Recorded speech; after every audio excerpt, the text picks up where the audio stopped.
I love how just casually you can see artillery shells just flying over the island. Like, the last time we did this, guys, it all ended in tears. But it is a model we never really see. Pancaked artillery guns. Welcome everyone. It's very hot today. I'm going to need to take many breaks to kind of fill up my water bottle and stay hydrated, stay motivated. It doesn't get this warm that often here. So yeah, welcome. Thanks for joining me. Very soon, in fact, within the next minute, I think we're going to be re-rolling the map and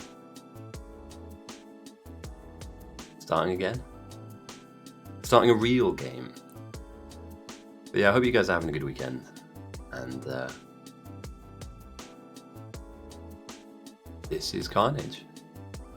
Hopefully the captain's game will not be as funky as this.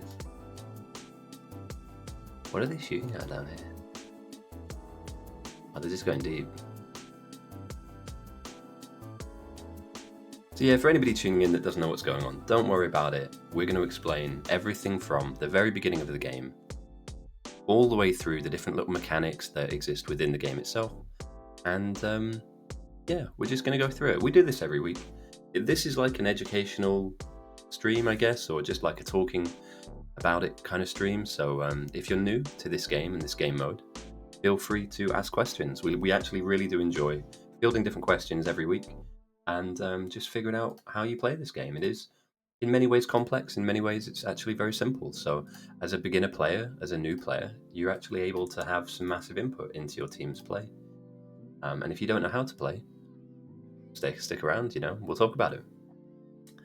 And yeah, at the moment what we're going to do is find a good map to play. So let me just stick this here, doing.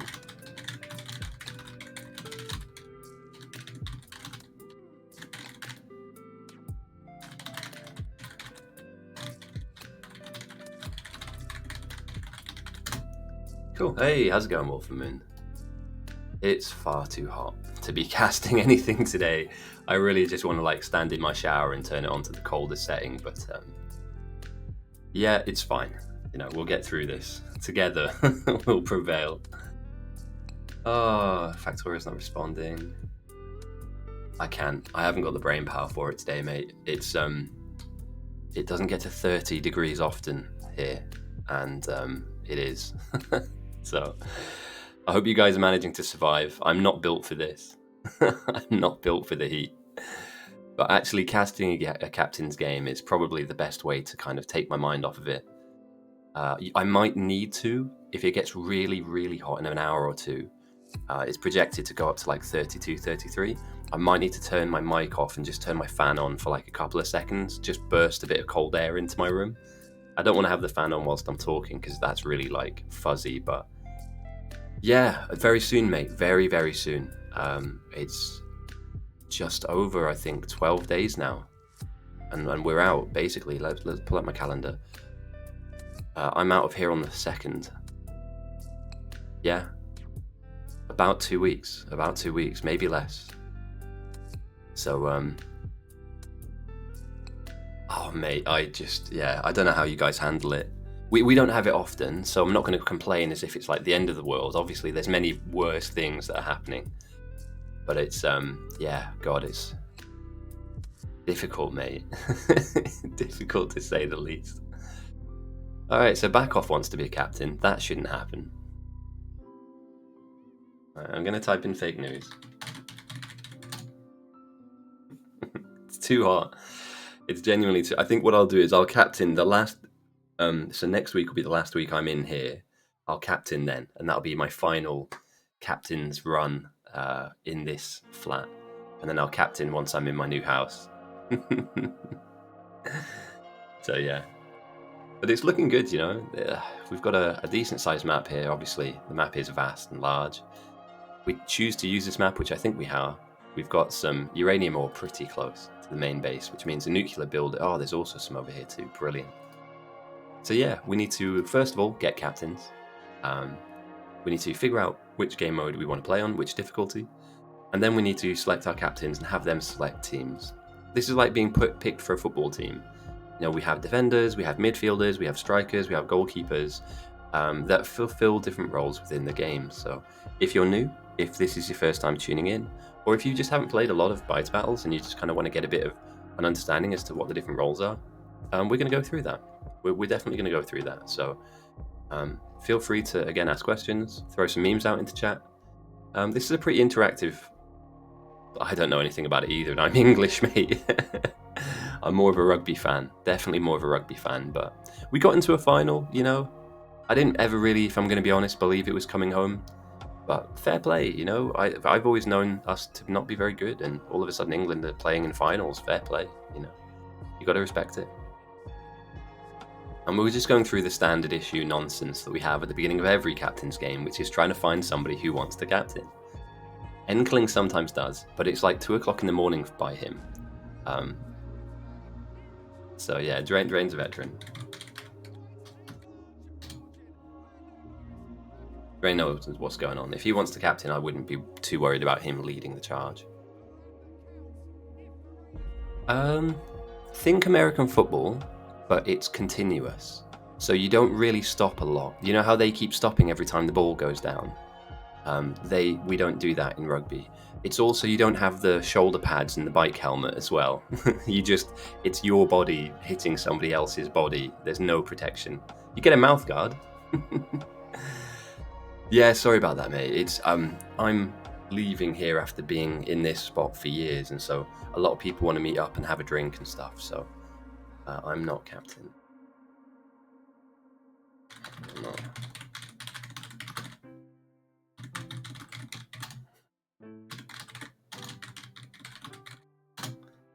So yeah, we're doing the whole farewell thing. Like I'm not sitting in pubs the whole time, but there's lots of people that want to catch up and just give me a hug and say goodbye. So yeah, things will return to normal. And in terms of like regular streaming, once I'm kind of moved, I think that'll be where we see, hopefully have a bit more of a normal schedule. It's weird having nothing to do, I'm going to be honest. But this won't last forever. So just got to get through it and not complain, because I'm lucky, really. And if you want to check out a player's perspective, Carl Factorio is streaming as well. It's not goodbye, it's just see you later, you know. But I'm moving far out of London, so when I do come in, I'm not going to be able to see everyone. It's like, if I do find myself coming in and out, I'll need to make sure that I kind of do a couple of stops. But that doesn't matter. And the stretch and hydrate definitely need to happen today. It is, yeah, it's on. Oh, nice. Uni time, mate. Very good times. My uni days are far behind me, but I really enjoyed them. Met some of my lifelong friends. Yeah, there's some fantastic universities. It really all depends on what you want to study, you know. It's arts. We've got some amazing arts universities. We have some incredible engineering, you know. If you want to do maths, there's some fantastic London-based maths universities that are prestigious. If it's sports and sports science, you know, you've got like Glamorgan and stuff, and yeah, mate, there's so many. And also, you don't have to necessarily be based in England. Wales and Scotland and Ireland all have really, really strong educational setups. So you kind of like, the way I look at it is like, the degree is the same everywhere. It's what do you want the background of your life to look like? Do you want to be in a city, or do you want to be in the countryside, or do you want to be in like a small town? You know, is having, you know, good transport connections important to you? I'd pick based off of that, and obviously get the best uni you can. If you can get into Cambridge or Oxford, they're very kind of world renowned. You know, they're like the Princeton and Yale of Ivy League standard universities. You know, if you've got a degree from Oxford, that's a pretty big thing. Now, all degrees should be equal, obviously, but the standard of lecturer and teacher will be world class. So if you can get into a tier 1 university. Oh, got you. Hospitality and tourism. I'm going to be honest, I don't know a huge amount about who is the best deliverer of that course, but I'm sure you'll get where you need to go, you know. And from there, once you have a degree, like the universe is up to you, you know. Like, you don't have to necessarily study something that you then go and work in. It's just it's a mark of education. It's a mark of understanding. You know, I have qualified my education by writing a big dissertation about my specific topic, so I can display a functionality that is provable. It's a good thing, man, definitely. I mean, obviously, do what you like. I know a lot of my guys that I used to coach, a lot of the kids, they kind of didn't do uni. They went to apprenticeships and BTECs and stuff like that. But I would say, you know, life is a learning experience, isn't it? So you always should be trying to pick something up. And skills, like, yeah, you learn stuff I'm picking stuff up now. I'm learning how to 3D print. You know, I'm probably double your age at the moment. I'm not going to tell you guys how old I am, but I'm not young. But I'm like, yeah, I'm getting there. And I'm still learning stuff now. And it's great. I love it when I don't know something, you know, because then I can dive into that rabbit hole of like, what is 3D printing? How do I do it? What were the programs like? How do I learn how to model stuff? What are the filaments that I'm using? Like, it's really cool. And I think that the moment that you decide that you know everything, that's dangerous. You know, you want to always be able to take in some kind of information. UK, Australia, Canada. Oh, mate, Canada would be so cool. I've always wanted to visit. Yeah, I'm going to do a trophy. I'd like the idea of doing a trophy for our 1v1 tournaments. And then, oh, sorry, I'm just watching the Formula 1. Somebody's just crashed. That's a big crash. Ooh. Oh, it's Yuki Tsunoda. Oh, I hope he's okay. Sorry, guys, I've got the Formula 1 in the background, and they're doing qualifying at the moment. One of the cars has just completely come off track, and you can't salvage that. All the wheels are folded up, and all the bodywork is smashed up. You got a replay of this? Oh, nice. Have you visited much at all? I would highly recommend staying away from the tourist areas, mate. You know, go out and see like normal England, normal UK, you know. Going into London and going to like the Palace, it's cool for a photograph, but honestly, there are some really cool spots out there that are not saturated by tourists. And you'll get like a better experience rather than one that will cost you a lot of money. And all you'll really have is like, oh, I had to wait in line so I could go and take a picture with this person. Or, but yeah. All right, here's the replay. He's coming around the corner. He's going full tilt. And, oh, that's bad. Holy shit. Ooh, that's not good. He has totaled that car. So he's coming around the corner, and it looks like his left... Oh, yeah, the whole thing just snaps. You're not saving that. They can't even rebuild that in time, surely. He has detonated the left-hand side of that car. There is not a single piece of carbon fiber that is not broken at the moment. Oh, that's rough. And crashes in Formula 1 is like ridiculous. I mean, the money they cost to rebuild these things is wild. Aunts in Luton. That's cool. Luton's where my missus' parents are from, and I'm not too keen on going there because it's a bit rough. But it's a nice part of the world, though. You just got to kind of avoid the drug addicts and the crime. Birmingham, London, yeah, great spots, mate, great spots. Darth Plagueis the Wise. Oh dear. Yeah, I was talking to a friend of mine recently, and they tried to convince me that Jar Jar Binks was actually a Sith Lord, or was like a Sith Lord in waiting. We are picking teams, by the way. Sorry, guys. It's so hot right now. I'm struggling to keep my brain focused on any one thing.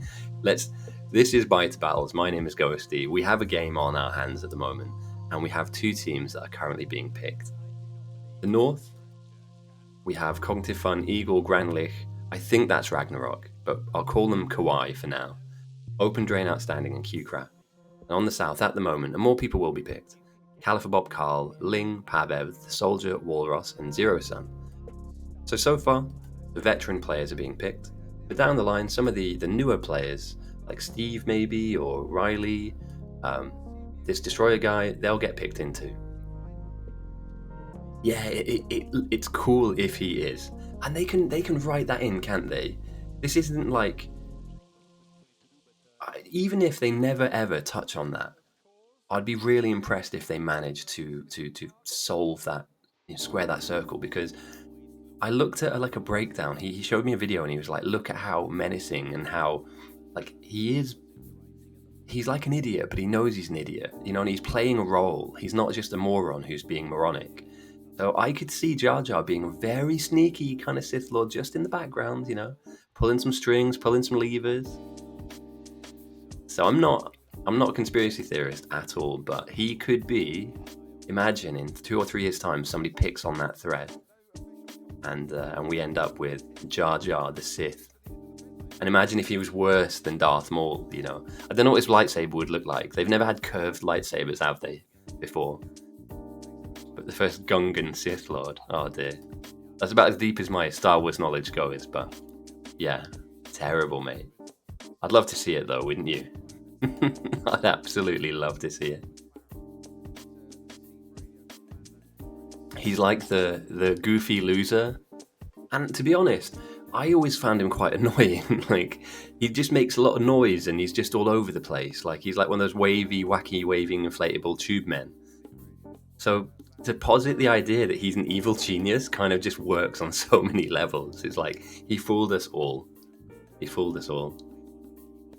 General Grievous. Hello there, General Kenobi.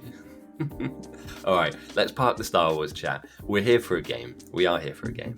Thank you everyone for joining me. Drunken Master Combat, that would be awesome. That's old school Kung Fu, And some of those films, man, they don't get enough credit. Like, there's some fantastic combat films out there that I'd love to rewatch. I haven't seen them in ages. Even stuff like Big Trouble in Little Chinatown, very good. For anybody that doesn't know, have a look. Kung Pao, Big Trouble in Little Chinatown. Kung Fu Hustle is so good as well. Like, it's so funny, man. Unreal. So, yeah. Right, teams are starting to whittle down now. We're closing in on the 20 versus 20, which is a fantastic start to the game if we do manage to get all of these guys in. Some people might just be spectating, and that's fine too. I'm just going to remind everybody. Yeah, around there or thereabouts. I don't want to betray myself and tell everybody that I'm really old or really young. But yeah, I'm certainly, my university days are behind me, you know.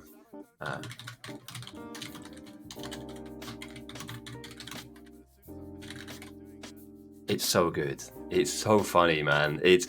And the thing is, I've watched it with dubbed and in Chinese with subtitles. It's just hilarious. You know, when he's like, his mate's trying to throw a knife and he like rocks it back and stabs his friend. Oh, I need to rewatch. I'm going to rewatch that before I leave. In fact, I might rewatch that today because that's just brought up some really good core memories of me hanging out with mates, just having a beer and watching crazy kung fu films. Also, for anybody that doesn't know, any of the old Jackie Chan films, Jackie Chan is ridiculous. He does all of his own stunts, a lot of the physical stuff as well. And yeah, massive respect to him. Like that guy's got a legacy in film that will not be broken. He started off as a stuntman and he transitioned into a Hollywood A-lister. And although his English wasn't his strongest language, and there are takes where his English doesn't, and for anybody that speaks more than one language, fair play, you know, that's a skill in its own right. But yeah, Jackie Chan was the OG back in the day.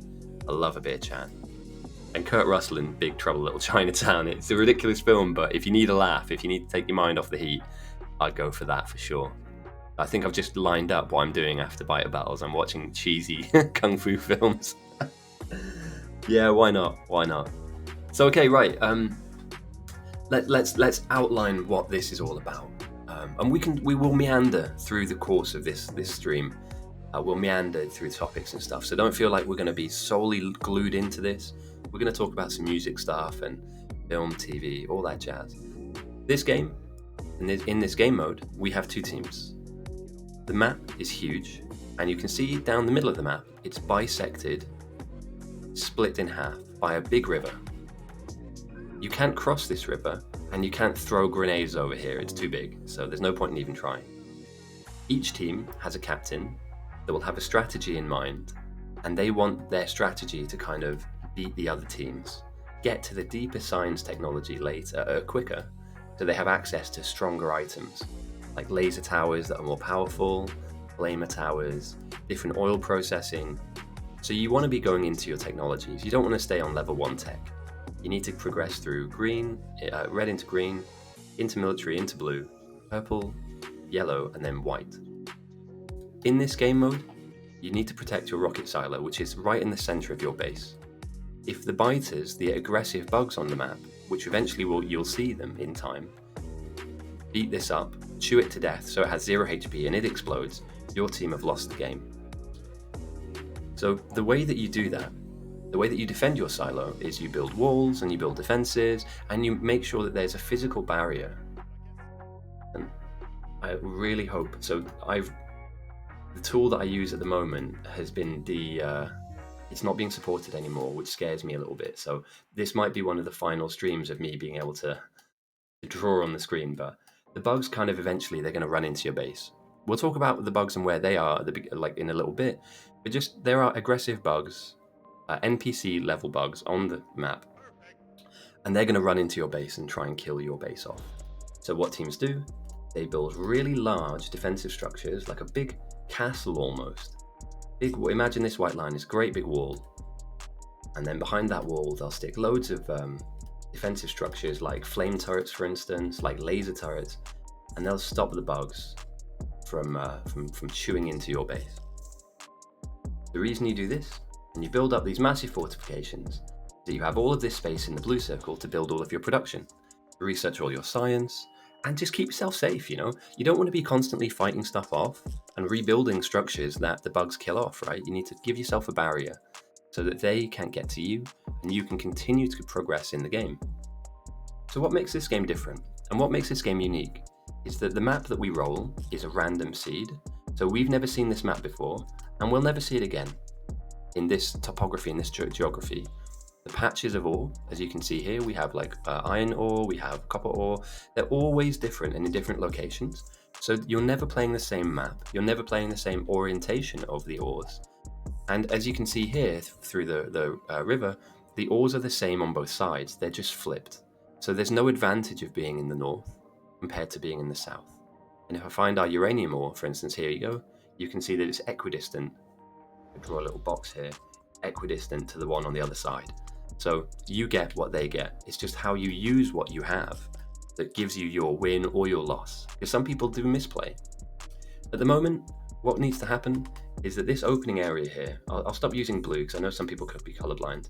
This opening area here for the north and the south, both captains will be trying to use all of the resources in those squares to begin the start of their base, the building of red science and researching it, and then adding in green science and getting out of to start the race effectively. You know, we need to get off the start line and we need to, at speed, start researching and teching into the stuff that we need. And so they'll make use of these patches. When I refer to main players during this stream, in these two white squares, and maybe slightly larger later on, but we'll see the building of smelting lines, the building of research, and the building of a mall where you can grab items, both for north and for south. This must happen in every game because we need to automate the building of these items.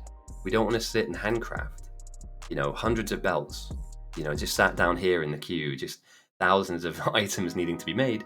This is a game of automation, and the faster we can automate our base, the quicker we can start doing the fun stuff, right? Because it's kind of boring, you know, you have to do it, but it's kind of boring setting up power, it's kind of boring setting up mining and ore and stuff, but as a new player, you can be really useful to the team by helping handcraft stuff and stick miners down. So everybody can have an input here, everybody. So we'll focus on south, just because I don't want to be too zoomed out. We have this main base area here, and the captain's going to be looking at open areas where we can take all of these ores. For instance, we have coal here, iron here, copper here, and stone, and we need to find an area where we can put our smelting lines, and our smelting lines will be a block. And you'll see this in a couple of minutes' time. So I'm jumping ahead of ourselves here, but this is what a captain will be looking at. They'll be thinking about grabbing these ores and piping them into a system which will then spit out products, which will then create items or research and go into this area where you can create labs. And yeah, how you organize your base is very important, which is why we ask only veteran players to take on the captaincy role, because they're going to be looking at this space going, right, well, how far do I want my base? Where do I want my walls to be? Are there areas where the bugs could come through? You know, this is a gap where the bugs can find a way to make it into your base. You know, we need to block this up. And we'll see all that. You know, we will get to all of that. As the game starts, I'm going to change the music just to kind of, just change pace a little bit. If you guys have any music suggestions, feel free to ask. Where do I want to take this? Let's go for something high tempo. Let's see if we've got some goods. We do. Here we go. We've got 1 hour royalty free. Hopefully I don't get banned. We'll bring some good vibes to the start of this game. So 18 players on north, 18 players on the south. I'll read out the teams right now. At the very beginning of the game, you have to hand feed everything. So you get a couple of stone furnaces in your inventory. You get a couple of burner miners, but they need coal. So you've got to kind of hand mine coal to begin with. And if you feed coal into both the miner and the stone furnace, you can begin to create plates. Here on this iron patch, iron music. Yeah, I'm trying to find a way of getting music on that is copyrighted, but then when it goes on YouTube, it doesn't ping the copy. It's difficult, man. I just don't want to get banned. Like, I like this channel. I like the fact that we get a couple of people in and it's fun to do these games, and it would really annoy me or frustrate me to have to like rebuild the whole thing. I'd do it, but it would be frustrating. So yeah, we got some basic plates here, and then people are going to be handcrafting and stuff. So, right, on north, we have Cognitive Fun, Der Better, Eagle, Fordecker, Gabriella, Granlich, J Frosty, Kawaii Pertail, which is probably Ragnarok, in disguise, Max 1000, Me Gamer, Open Drain Outstanding, Hugh Krat, Qual BBY, Riley, Theo Bear, and Viking. I think, yeah, it's Viking, right? And they're in the north, they're up here. Now, some have other ideas, and we'll explain why these guys aren't anywhere near the main objective in a second, but it will take them a while to find a position to set their next base up. In this game, you don't just want one main base, you need a couple. We'll explain the different roles and the different functions that those bases have. In the south, Califabop, Carl 3, better than Carl 1 and Carl 2 put together, Dr. Claw, Dr. Jet. We have 2 doctors in the south. Okay. DUI Destroyer, Fasir, Farood, Joshua, one more, King of Gugu, Enkling, N-Power, Pavev, Teomarx, a Soldier, Walrus, Whittle, and Zero Sun. The South are called Noob Team. I'm not going to refer to them as that. I'll just call them South. And the North are unstacked. And I argue that they are very stacked. So, yeah, we have players that play in the main base. Oh dear, we have a death already. Press F. F in chat, boys. So yeah, these are the bugs. Over the course of the game. Oh yeah, do you know what? I'll explain this now. Later on, there'll be a better opportunity for me to explain this. But I guess that whilst the game's starting up, and it is a slow start, we don't just kick into gear straight away. I'll explain what these guys do and what their function is. The bugs are here. They're all over the top of the map. So if you're on north, they're all the way this way and all the way that way. You can't escape them. They exist everywhere. They're all the way here for the south and all the way here for the north and the opposite direction. The bugs exist at the edge of your map, and over time they get stronger. So we have this evolution number on both sides of the board, and we have a threat number, as you can see here that I'm pointing to. Evolution on the left, threat on the right. The way of thinking about evolution, it's just about how strong the bugs are. At the beginning of the game, they're 0%, you can shoot them, you can melee them, they are easy to kill. Later on in the game, they will get much stronger, and that 0% will be maybe 50% evolved, or even 100% evolved. And they're going to get so big and so strong and so fast that you as an individual person and player cannot kill them. So threat basically indicates how many of them are on the map and angry at you, and evolution is how strong they are. So you want not lots of bugs, and you want them as weak as possible for as long as possible. However, the enemy team can make your bugs stronger, and that's how the game mode kind of comes into its own. The enemy team can build a certain amount of science. Let's say they build 100 red jugs, and I don't have the window here because I'm not currently playing the game, but there's a little window in the top left hand side here where you can throw jugs to influence the strength of the bugs. And if we have a look here, the weaker sciences like red and green, they don't really multiply that well. I mean, you can throw a bit, but it's not really worth it. However, if you get to this late game science, purple, yellow and white, 555 times multiplier. It takes more resources to build, and it's a lot more efficient to send space signs, but you have to get all the way through the game. So we're speed running a full game here in the space of about 2 hours, maybe 3, depending on it, if people mess up and there are mistakes made. But you want space signs and white and yellow and purple signs to throw at your enemy's bugs, evolve them, to push them into the stronger category. They start off as F tier. We want these guys to be S tier down the line. 100% evolved, 150% evolved, millions of them, crashing into all of the stuff that you're building, and eventually making their way to the silo where they kill it. Now, your job is to do 2 things. It's to progress your base, so like building big smelting lines like this, and also try and deal with the bugs. And we'll see here from Zirison and Whittle, who are 2 very strong defensive players, what kind of impact you can have in the early part of the game without a huge amount of research and technology. Everybody would want, the super suit Mark II and like personal lasers and defender capsules. You don't have that at the beginning of the game, and it's a lot of resources to throw into a build. So at the very beginning, I highly recommend building a submachine gun, building at least 100 mags. Keep them on you. You'll need them all the way through the game.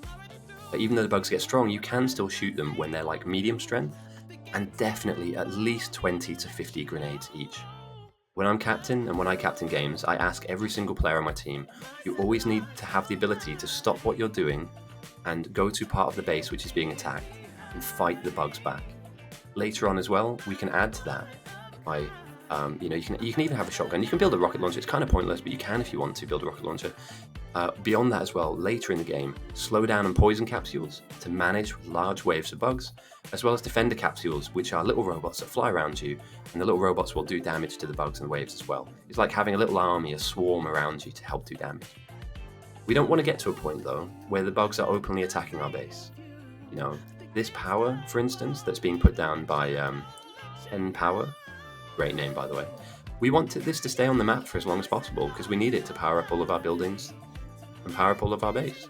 So for the bugs to come here, and they do, you know, the attack patterns are wild. Like you do see sometimes the bugs run directly down the map at you, so they will come like this, directly at you. They also do have a tendency to like meander and kind of come laterally as well. So, I mean, you've got to kind of be aware that they're coming and have a strategy in mind to go, right, I want to build our base. And our base's smelting direction at the moment looks like, for the south, it looks like they're smelting down here. And the north too, they're smelting directly above the base or below the base. But at what point do we draw a line and say, right, the base is safe up to here. Any further than that, and we're running too far to defend our stuff. Which means that after we smelt, we need to make sure that all of our like research buildings exist in this space. You know, we've got this big open space and maybe even this space too. And you can obviously fill in lakes as well, but they're quite useful at the beginning for defensive kind of structures. But that's my kind of take on it all, is you need to be looking at, yeah, this is great and putting all these smelters down is amazing, but you can lose it all. And there are no draws in this game. No team draws. You know, one base, and it will either be the south or the north, one base is getting smashed up. It happens every game. It's why we love to play. And it's what makes the fun of it. You know, it's how do you quickly in your mind's eye read this. And here we go. Here's a little bit of defense. Somebody's built a little wall. They've put down some gun turrets behind it, and they've stuck some magazines in it. So if any bugs were to come past this lake, directly towards smelting, this will catch them. They can still go around the other way, but this is a good start to help keep your team safe for now. Over time, the bugs get very big, they get very strong, and even a 2 or 10 thick wall eventually gets torn down. So it's worth keeping in mind that you need to be kind of looking at, yes, researching your technologies. We can have a look into the research here. Both teams have researched military and automation. The noob team, or south, are going for logistics, which is great. They're moving on to green and steel, and you need all this stuff. I mean, obviously you need all this stuff. But yeah, it's a slow start anyway. Right, I'm going to take a quick drink and a quick pause. As you can tell, I talk a lot. Do apologise. And then we'll start moving into kind of explaining how you get into the early game and how you transition your advantage if you're ahead, because this is a race after all. We're racing to a certain point. Now, some captains will have a certain marker saying, I want us to get to purple signs, and then we're throwing loads of purple signs that, you know, to kind of break their base before they make it safe and they have their walls down. And some players go, look, I want a rocket in that silo and launching to space to give me the best signs I can. You know, I don't want the medium signs here in the middle of the table to push them to like 80%. I want 1,000 space signs to push them to 150%. So let's wait. So it's like having a loaded gun, like a Mexican standoff. You know, you both stood there pointing it at each other. It's like, who's going to fire first and what bullet are they going to use? In fact, that's a really good analogy. I haven't thought of it like that, but it is. It's basically a standoff, and the first person to pull the trigger, normally, as long as they throw the right punch and it's the right strength punch, normally the person that throws first wins. But you need to throw the right amount and at the right time. If you were to throw 1,000 white signs right now, everyone dies on the south. But you don't have access to it. You only have access at the beginning to red. So yeah, these are small bullets. These are small bombs, you know. You throw 100 of these, they go bang, but they don't go bang and do a lot of damage. The deeper you go in, the bigger the bang, the more damage, and the stronger these things evolve. It's like steroids, you know, different levels. Space science is big time. You can throw space science at the opposition and buff up the bugs, then you're on to a winner. Zero Sun, you know, I gave Zero Sun a little bit of snash in Discord, and he didn't want any heat, and that's fine, you know. I am unequivocally the best and strongest defensive player in this game by being offensive, by doing what Zero Sun is currently doing. This is the right way to play if you want to be a defensive player. So he does it well. I'm certainly not going to throw any shade on what he does. I would tweak and change things. Yeah, I know, it's cool, isn't it? We actually get to see, like, because obviously we get upgrades down the line, don't we? So we get to see, you know, if I'm doing 9 per bullet or, you know, 10 per bullet, etc. I'd love to see crit involved, but that's a whole different mechanic and stuff. It's a bit of a pain, but yeah, this is what you do. You come over to the bugs when they're very weak, and you make them passive. The moment the threat number goes negative, the bugs need to spawn 510 bugs or threat before they start running down the map and killing everyone. So by one player, and maybe two, I think Whittle's up here as well, by 2 players doing this, every single outpost, every single mini base that's going to exist outside of the main kind of area is safe. But if I'm on the other team, I would be trying to push the bugs to maybe 10%. At the moment, it takes like a couple of clicks. It takes a couple of clicks on your gun to kill a bug, right? It's not resource intensive, they don't hit you that hard, so you don't need to heal that much. As you can see, he's not taking a lot of damage because he's got some armor on. Later on, when a bug hits you and it does half your health, that's when you need to be worried about where you are and where you position yourself. And also how much resources you have. Remember, you can heal yourself conveniently with fish. I always forget whether this is literally where the heat gets to me a little bit. Forgotten where fish are. Well, no, do you know what? I'll tell you where they are. I'll show you where they are. Fish are in the oceans. They're these little black things here. When you pull them out, stick them on your hotbar, next to your grenades, next to your ammo, so you know how much you've got, and you'll be able to run these guys down. At the beginning of the game, it's nice to have minus hundreds, so minus 2, 3, 4, 500 is good. Later in the game, however, you need to be driving that number into the minus 10 to 20,000. You need to mitigate a cheap shot that could be sent your way. And at the moment, they're easy to kill, but later they'll be hard. You know, more health, more damage, more armor, more speed, they'll catch up to you. It's bad. It's the heat, honestly. Like, it's the heat. I made some food earlier and I just walked away from it and I was like, I can't believe it. Yeah, it does funny things to you, mate. So I'm hoping that it chills and cools a little bit in time. But either way, we're on for a good game here. 17 on South, 18 on North. And for anybody watching that wants to play, this is a game that you can currently join. You don't need any DLC, you don't need any mods. This is a live game of Factorio where almost 40 people are playing against each other. We have Team North in Unstacked and Team South in Noob Team. We've got Eagle, Outstanding, Fordeca, Q-Crack. These guys might be going for Rocket potentially. So we're looking at endgame builds here. Meanwhile, we've got Claw, Ling, King, Tio, and Califer. And you could imagine this is going to turn into something pretty strong. This could be potentially a Rocket base. Zero Sun doing some threat farming. The South not prioritizing the East at all. They don't think there's anything out here that's worth investing in. And we do have to see a couple of solo players. Now, it always gets me slightly worried when we see people out here on their own. Now, these guys obviously could have some big brain strat, but what sometimes happens is newer players can run out into an area, build a base, and they don't defend themselves, they get run down, and then they just quit. Which is demoralizing, which is why I say to everybody, please get onto your Discord channel, talk to your captain. You don't need to be like a main English speaker, you don't have to have English as your first language. We have a lot of different nationalities here with us. We have lots of French, we have German, obviously the odd British persons here every now and again. Americans, Canadians, you name it, we're here.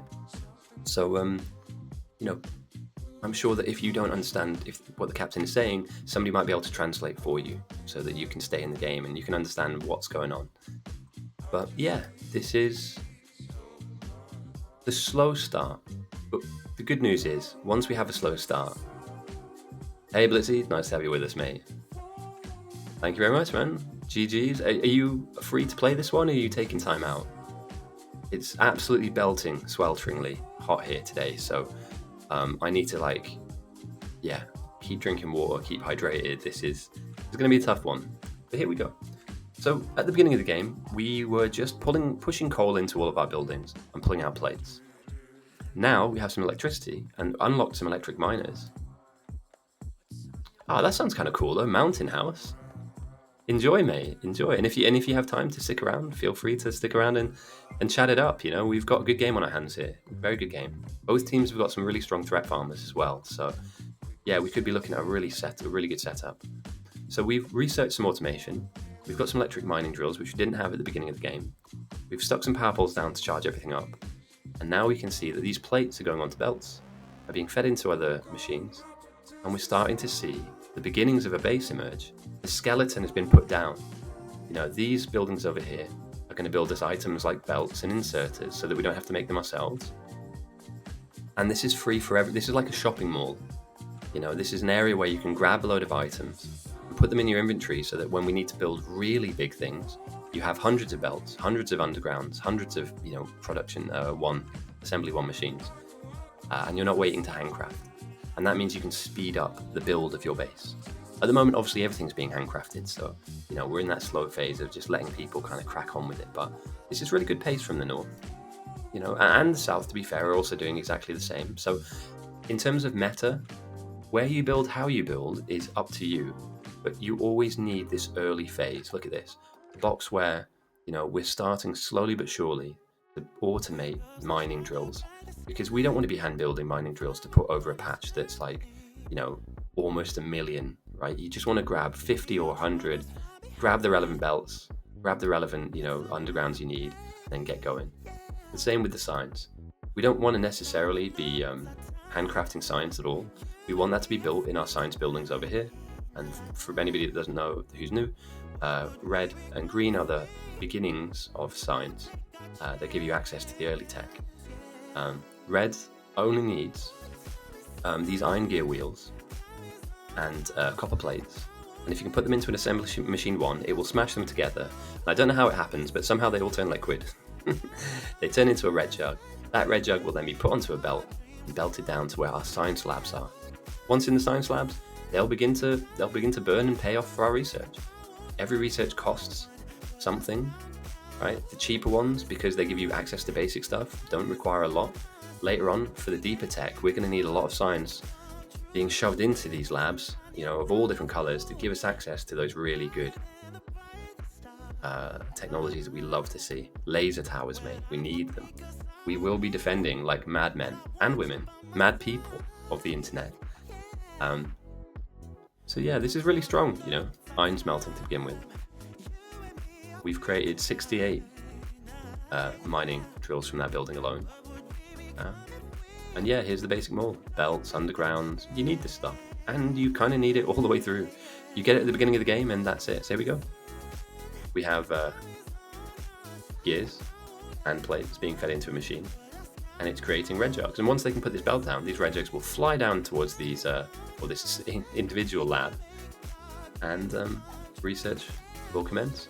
We have a little bit of that happening down here as well. This is all kind of like semi-automated. You still need to fill these boxes up.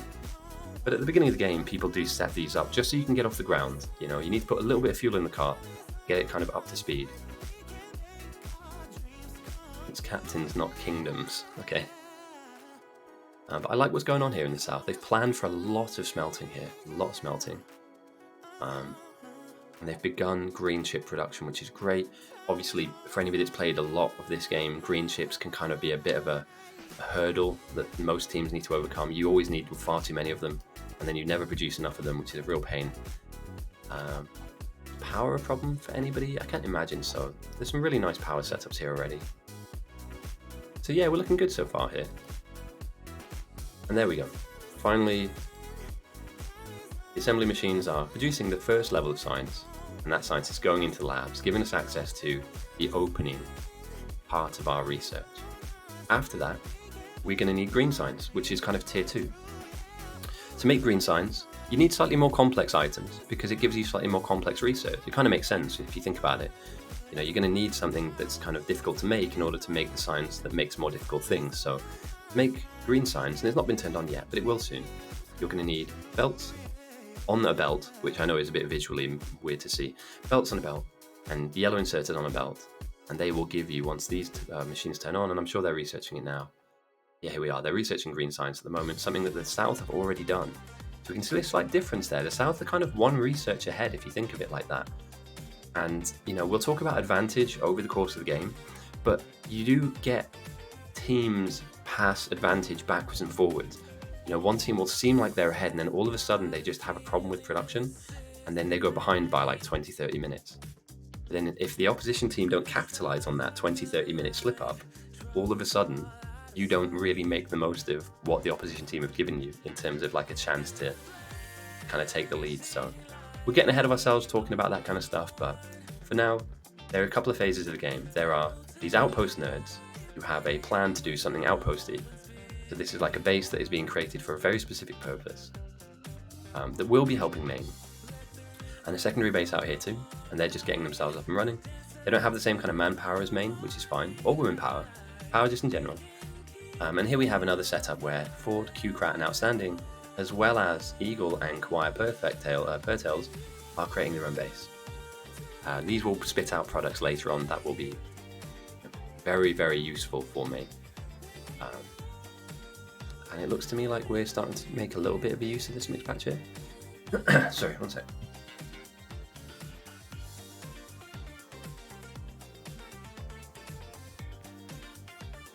I coughed my lungs out, holy crap. I'm really glad I can just turn my mic off for that stuff, like that is painful. It's definitely not COVID. And again, yeah, the South haven't made any use of this open, expansive area here to the east. Normally, I'd say 9 times out of 10, the reason players pick certain areas to build in is because they see an abundance of a particular resource. For anybody wanting to build a rocket, as in getting to the very end of the game, copper is a huge resource, much needed as well. And as you can see here, tier marks, Pavev and Caliphate, where have they placed themselves? Well, there's 1.5 million there, 2 there, another mill almost there, 600k here. I mean, that's a lot of copper, as well as some small patches. You just need it for item production that then builds you your rockets. So yeah, we're 22 minutes into the game. The South are enjoying a minus 1,175 Evo, threat farming. North slightly behind on 256, but it's not too bad, you know. All of this stuff is relevant and relative to helping your team. So in my mind, as long as the number is negative, you're doing well. You're keeping the map safe. You're basically disarming the map from aggression for now. But in time, if that threat number turns positive, yeah, the North are going to have some pretty weak bugs, if I'm being honest. You know, they're never that strong at the beginning. They've only evolved 2%. Passively over time, they will evolve and get stronger. You can influence them by throwing steroids at them. Obviously, and I know I don't have to say this, but don't do steroids in real life. Terrible. We've all seen Fight Club. Yeah, that guy ends up with like massive boobs and yeah, terrible. Don't do it. Just go to the gym. Just lift. Just be normal, you know? Because I noticed that, mate. I noticed that. The gym I go to is around the corner and there are kids there talking about doing D-ball and Annaball and Psalm. Fuck that, man. Like, just get strong. It takes time. You're not going to get it. And you're not going to get there straight away, by the way. Anybody that's there that wants to know. Yeah, if you want to get strong, it takes years. Genuine. You need to be strength training and weightlifting for about 4 or 5 years. And ultimately 10 is probably when you're going to get at your strongest. So for anybody out there enjoying the gym, enjoying bodybuilding or weightlifting, stick with it. It does pay off in time. Not that any of you would know this, but I'm absolutely massive. And it's because I've been going to the gym for years. But when I was younger, I was very small. I was not well evolved. I was 2% evolved. And then I just started hitting the gym and I evolved to like 10%. And then the next year I was at 15%. And now I'm an older man and I reckon I'm probably close to 100%. I'm happy man. I've never thought of it like that. That's actually a really good analogy. Oh, what is the heat doing to me, man? I'm going to start speaking in tongues soon. I need to have like an exorcism. Right, let's get back on task. We have here on the South a huge amount of labs going down. Obviously, all of this needs power. So as your base increases in size, you need to increase the amount of power that is generated to kind of make sure it all works. But, oh, an outpost is stealing power. Which outpost is stealing? Oh no, wait, are they connected? Okay, that's fine. That's fine. Oh, somebody is, yeah. As I'm speaking about it, somebody is just power cut. Where? Yeah, if I become do you know what?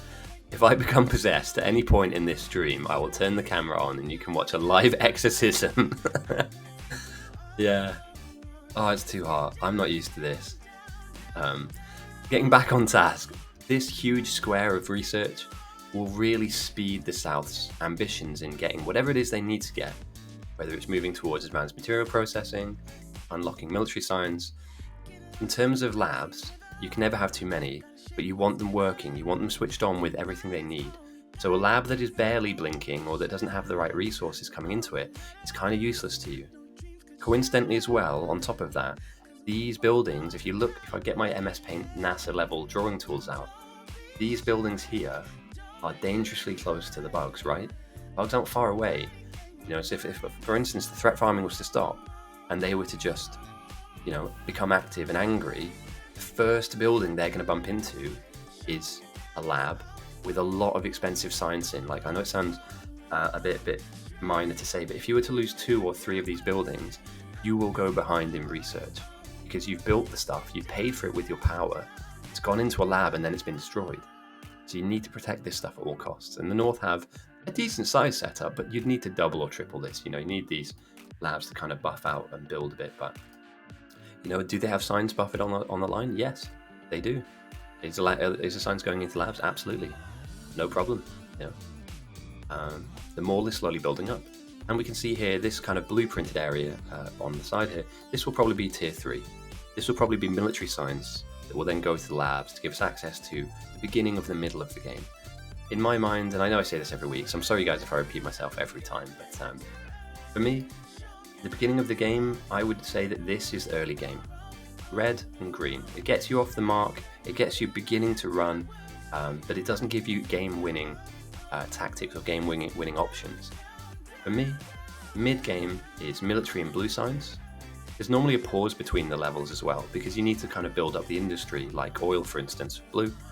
But cruising, having your labs with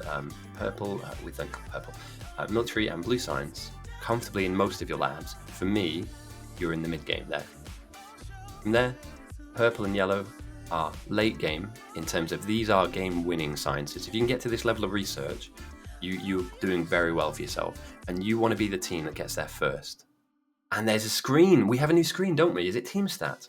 Hang on a second. Right. Oh, and by the way, just sorry, because it's the most important science. White science, you need to send a rocket into space. If you do, you get 1,000 of them back for every rocket that you send. And like GG's if you get there first. Whichever team gets a rocket first basically wins the game. There's some nuance to that, but if you're new here and you don't know what's going on, we want to send rockets, we want to protect our base at all costs, and we want to get to rockets first, which is why this is a bit of it's not a marathon, I wouldn't say. It's not a sprint either. Let me just type in team stats real quick. Oh, I love this new screen. This is so cool. We haven't had this before.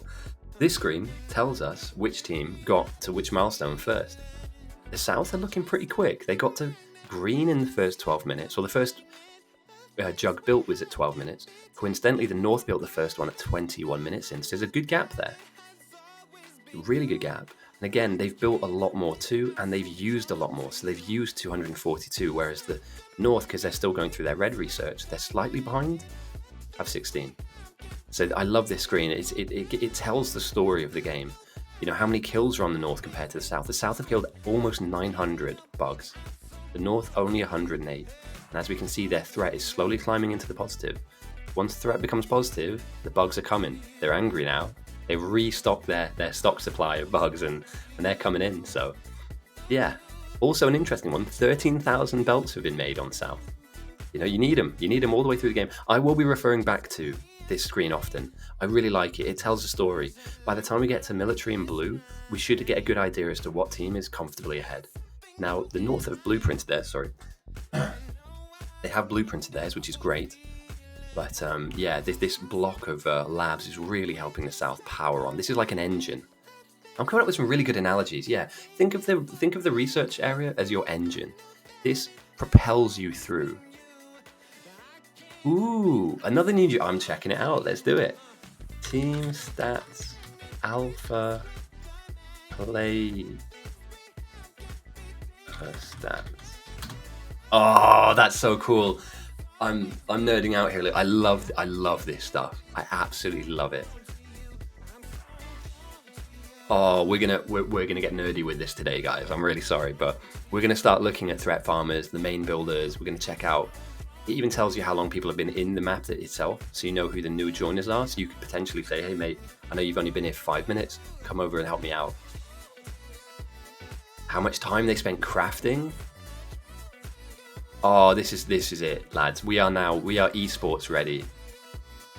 We imagine if you had that up on a side screen, or like a Twitch, like where you can hover over a certain little panel on Twitch and it just shows you that. Oh, that's fucking cool, man. On it, we are ready. We're gearing up to be an esport. And if anybody wants or needs me to cast games live, I'm only about €500 an hour, so I'm cheap. I'd do it for free. Honestly, if somebody said to me, Ghosty, we really want Bite Battle to take off. We're going to do like a show match somewhere, and it would be great if you turned up and did a little bit of casting to kind of explain the game with other people. I wouldn't want to make it the me show. 100%, mate. I'll buy my own ticket. If you can't be free, be cheap. I like that. I really like that. But you know, like I loved the 1v1 tournaments that we did. You know, I didn't ask for anything for it. I didn't want anything. You know, we had 10-hour streams, 12-hour streams watching. I think the first Anti-Elites won the first one, and then Raslington won one. You know, so I wouldn't want money for it, man. It's fun for me. You know, I don't make money on Twitch. I don't need to. It's just good fun. You know, weirdly, and I don't know why. I just really enjoy this stuff. You know, I get to chat to you guys. We get to have a bit of fun. We come up with some memes. We normally watch some really, really good games. Barely or rarely have we had a game which has been disappointing. There have been one or two, but that's because there's been some players that disagreed, and then their disagreement spilled into the team, and people lost kind of where they were. You know, you always want the captain to kind of remind you, hey guys, we're here now, closing on this. We're almost at the rocket. Stay strong. You know, keep it going, etc. And you know, teams that fall out, and people obviously have disagreements. That's natural. But the idea is to never make it personal, never personalize it. If somebody disagrees with what you're doing, there's a captain that can rule and overrule if somebody's, you know, being argumentative and say, look, calm down, relax, but we're doing it this way, you know, and just solves problems, you know. Good leadership, mate. It's hard to find. So yeah, military jugs are on the way. Do the North, are they going to get there first? They might get there first, you know, because the South are just outlining it now. Whereas the North have already got it blueprinted down. All you really need to do is obviously get these buildings locked in, the relevant belts put down, and obviously smelt some steel. Very important. You smelt some steel, boys. Oh god. Yeah, the North are creeping back in. You know, this is a really generous amount of military science to be built. But yeah, the thing is, I don't know if something like so I watch a lot of Dota, right? I watch Riyadh Masters on at the moment. And oh boom, yeah, love it. Make great spot, by the way, great spot. And this will just increase your production so much faster. I would just use this on steel straight away. Let's just get steel absolutely pumping out at the moment. You can never have too much steel. You're always in need of it. It's the same as green chips later on. Red chips and blue chips, like they are just that item that you'll never have enough of. But it looks to me like Carl is slowly but surely turning on the beginnings of military. So yeah, we're moving out of the early game. You know, we've completed high school. Well, wait, we're not. Hang on a minute. We've done our GCSEs. Very British analogy. I'm sorry. We're on to our A levels now. The subjects are getting slightly scarier and slightly more important and slightly more specific. We're now researching advanced electronics, whereas before we just researched electronics. So we've now advanced our knowledge. Modules, what are they? Sulfur, blue science. And as you can see here, the South have already locked in their oil processing. They're ahead. They exclusively have this over the North.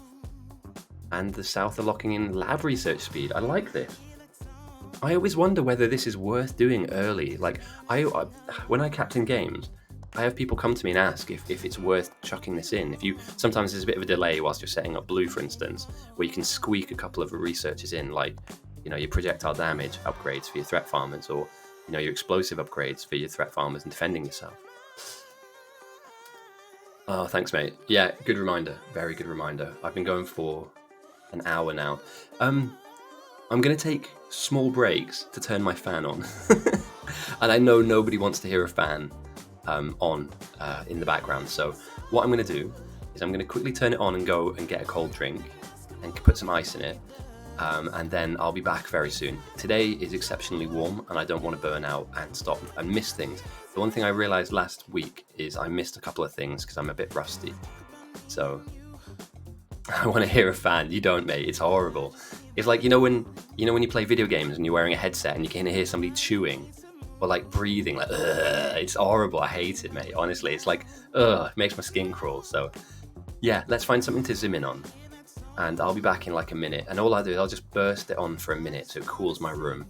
And then when I come back, I can turn it off and then I'll be in a slightly nicer environment. So yeah, and here we go. The bugs are aggressive on North. They're really weak at the moment. So these things they don't do a lot of damage. You know, it takes them a while to kill a belt. Later on, we'll see them be able to destroy fully an area of the base. I will. That's a great reminder. So I'm going to cool my room down, turning all my fans on. I'm I'm going to go and get a drink, and when I get back, we will do a prediction, because we're about the right amount of time now to take a look at what's going on. Cool. All right, BRB, 1 minute.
That is the best thing I've done all day. It's really nice and cool in here. That's perfect. Yeah, sorry about the slight break there, guys. Let's do a prediction, and then I'll give it 30 minutes so that we can look deeply at what's going on in the map first. Right, predictions up. And let's start at the bottom left hand of the map. So before you predict, let me just walk. You've got 30 minutes as well, so don't feel like you need to make a move now. But you can vote for your pot noodles as to who you think will win, which is a little bit of fun we like to have. We have one outpost here, Teomarx, Pavev, and Caliphate. These guys can get to a rocket. You know, we're not looking at, players maybe, they might go for nuclear maybe to add nuke power, or maybe a laser base, but I think these guys are good enough to get to a rocket on their own if they wanted to. Claw, King of Gugu, typically a laser builder for Claw, but can put purple sign spam down as well. So, we could be looking at an aggressive base here. It's one that builds defenses, but also builds signs that can spam. Moving across, Zero Sun looks to be on his own defensive outpost, so we're going to have some defenders being built here, grenades produced, etc. Going blind. Oh, he's gone all in on south. North, huge bit. Okay, right. And then main is main. We're slowly but surely going through the sciences, and we have military science perfect. And I'll be able to check in to see who built the first purple in a second. And nothing out to the east. So if we're talking about south, we're talking about this area here. There's nothing of any value out here to the east. Meanwhile, in the north, top left, Bodeka, Q-Crat, and Pipes. I'm almost certain this will be some kind of either spam or it's a rocket. And with Outstanding being here, and with the amount of copper in the area, I would probably argue this might be a rocket base. Moving over, we have Eagle and Kawaii Pertails. This potentially could be anything, really. I mean, look, they have some research down as well. So we might be able to look at... I just got level 29. Oh, mate, I got to level 10. I'm really, really enjoying that game. I got to level 10 and I beat the first Monolith boss. How cool is that? The boss fight, genuinely, I haven't played a game like that in such a long time. Once Human, for anybody that doesn't know, is a free-to-play game. No one's paying me to say this, by the way. I'm really enjoying it. I'm properly enjoying it. I just haven't had the time to play it. So it's one of those ones where I try to sit down every night to play a little bit, and then somebody wants to go for a drink to say goodbye, and I'm like, oh, I can't say no because I'm not going to see you for like 6 months. So, yeah. North, slowly but surely building out their mall. They've got some military science being built, but none in the labs. And if I skate myself back to team stats, the first military jug was built on the south, 37 minutes into the game. They've made 100 of them, and we're waiting still. There's a gap here now between the north and the south. And the north are enjoying a lot more of a player count up here. 21 to 17. That's a decent gap there. So we're yet to see them produce, and we're now at the 41 minutes mark. So they're a couple of minutes behind on military science. Now again, if you can't feed it, You might be able to have a huge military science build, but obviously if you can't feed all the relevant stuff into these buildings, then they won't produce. For instance here, your walls are just taking their time to come down because somebody's produced wall. Oh, here we go, yeah. The building's just cranking them out as fast as it can. So yeah, military science jugs are coming in. Once we hit blue, and we'll take a look at research now, once we hit blue, the south are massively ahead, and there's nothing researching on north. Now there is. Blue is being researched. Got you right. But the south already have that locked in, and they're moving into red belts, which are absolutely disgusting. Don't build red belts, by the way. They want a car, they want flammables, they want a flamethrower, and they want to increase their research speed and get some bots. So they're looking to threat farm again. And Zero Sun has done a really good job. He's built himself up a small outpost here that can eventually crank out items for him, where he can make little runs into the bug territory. And we still don't have a name for this, by the way, and if anybody has any ideas of what we call this bug territory, Bugland. I don't want to take Bugnam, because that's something from Helldivers. It's like, I think that's a very Helldivers thing, but in the south over here and in the north up here, we have bug territory, and I just don't know what to call it. We don't have like a nickname for it. So, Bat Country. I mean, if they were bats, I would go for it, but there's got to be a good name. Oh, from Fear, yeah. Ooh, I like it. I like the idea. The Hive. Oh, mate, the Hive sounds. That's kind of like StarCrafty. I do like the Hive. I'd like both those suggestions, by the way, and keep them coming because I might ask AI to generate. Does anybody have ChatGPT up? Can you ask them what it would name an area of Factorio bugs and see what it spits out? I bet it'll be something really boring or something really scientific. The Hive. Oh, it's the clan name. Mate, strong clan name. Very strong clan name. ChatGPT shit. I don't really use it, but I kind of am inclined to agree a little bit. Yeah, we had ChatGPT up in game in 80 word. Oh, we've got it in game. Bugtopia. Okay. Creating a unique environment for users to explore, learn from, and enjoy. It's identifying it. It's about embracing the expected in this virtual world of automation and resource management. Bugtopia? I mean, it's not. Bugtopia means it's like a really great place, doesn't? Isn't that what that? Not utopia. It's like this amazing place that we're all. I don't know. I liked the Hive. I'm gonna be honest. But yeah, I'll have that as an ongoing thing. One day, 1 week, we'll name it for sure. But I'll write down the Hive and Bugtopia, I guess. They're the first two entries. So yeah, if I wanted to be on a team right now, if I could choose to be on a team, I think I'd probably choose to be on South. They have a clear set of threat farmers, so I could potentially go and join in with them. They do need an extra player, but I'm going to just cast this game for today. But they do have they need another threat farmer in here. 3 is a great number in a team of 20-ish. I would maybe ask if I could join to help build more power, but somebody's really been on top of this. N-Power has absolutely smashed this. So I don't think there's really a need to add another power player, but maybe they could. I don't think Maul needs. The Sit. The creep in StarCraft. Oh, mate. I have some very, very good memories of playing Brood War. It just hit different. I mean, any StarCraft. I know, I just noticed that. It's not steaming. I mean, we've missed it now, but this bottom stack here isn't on. And we saw that last week as well. There was like half of the power block was plugged in and the other half was sat in there going, anytime soon you guys are going to turn me on or not? I hope somebody notices that, because as the base grows, you're going to need a lot. So having it not on, it could be a bit of a problem early on. But I'm loving the fact that the South have got their triple science in here now. We'll soon see blue, but the North they're not far behind. They have ambition to. This will be a blue build once they can get the relevant oil and the relevant products involved. We expect to have a negative threat for the whole game. It's about to become positive. And they've got, okay, I like this though. They know where they're at, and they're starting to look at sticking down some flamer towers and an extra wall to buff this one out. In my mind, the winning team is always, always, always the better defended team. It doesn't mean you need to spend your entire game defending, but if you're planning this now, you as the captain can go, hey mate, let's go and find a new player, right?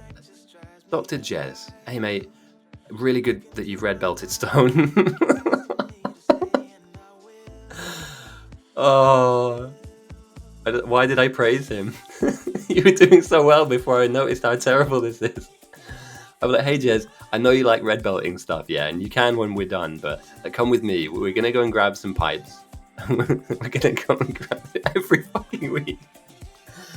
It's every week. Every week we see it. When will it go away? In fact, that's the real hive.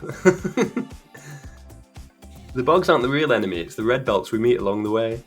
Oh dear. Oh god. I'd take Dr. Jez and I'd say, look mate, well done. You did us a real solid by red belting stone. Come and grab some pipes with me. I'll grab some walls. You grab the flame towers. And we're just going to do all of this. Me and you, right? Me and you. You know, you're not going to be left on your own. You're going to have somebody to chat with and to keep your mind at ease so you're not stressing. But this needs to be built, so let's build it. Let's make sure this isn't grief. It's not grief, good stuff.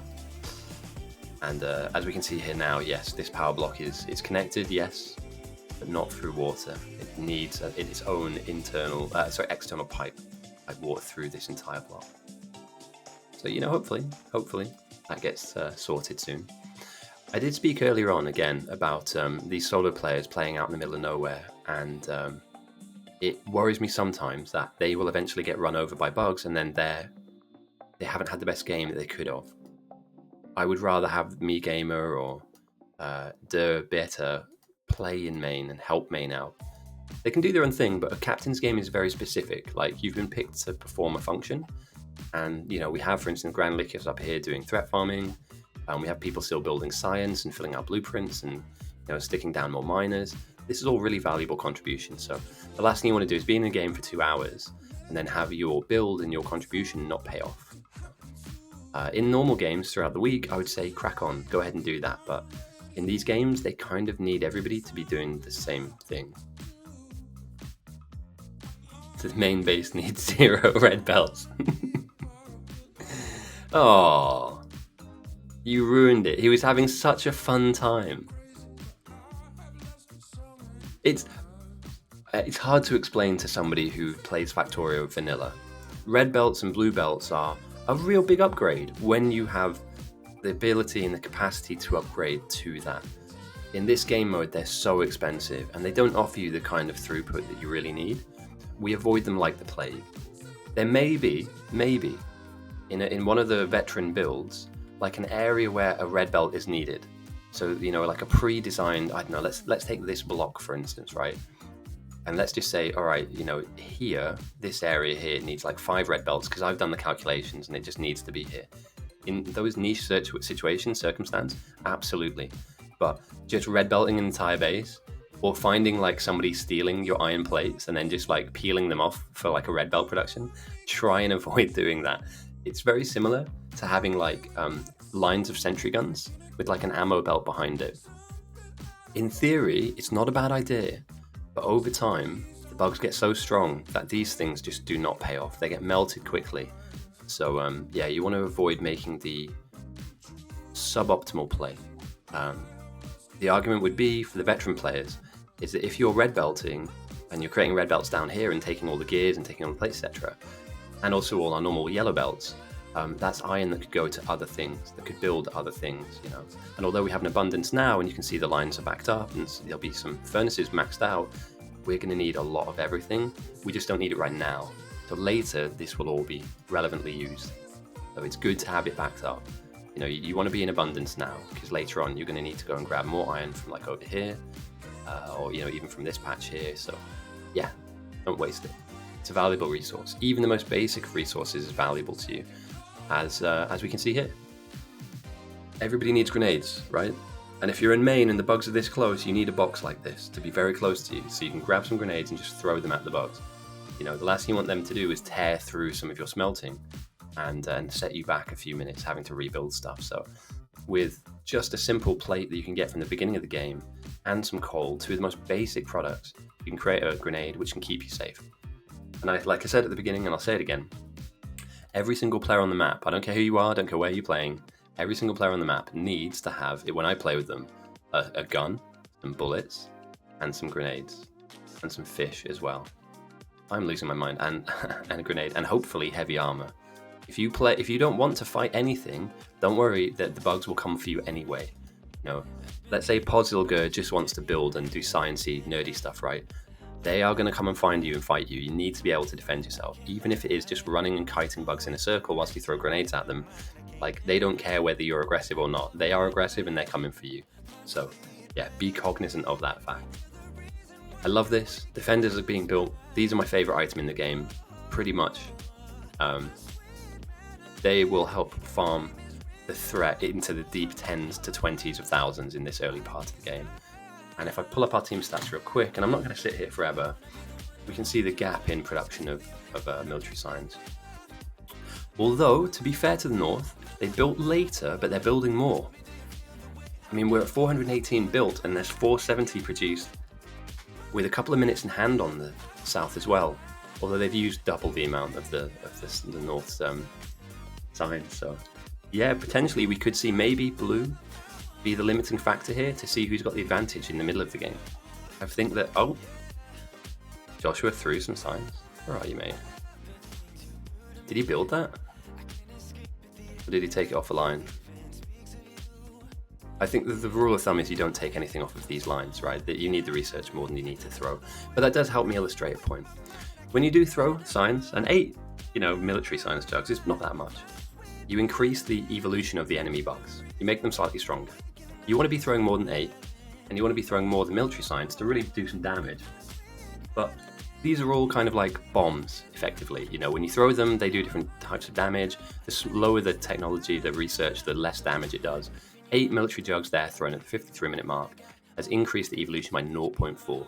So there's a difference in the map now. The North are dealing with 6.1% evolved bugs, the South at 5.6. It really is nothing at this point. But there will come a phase in the game where one team will be dealing with hundreds of percent evolved, and the other team won't be. And that'll be the team that reaches white science first. So, yeah, you kind of do want to keep the opposite team on notice. You want to kind of throw jabs in when you can. But that jump in evolution, it was nothing. They're still very small with these little brown shells. They're not very fast.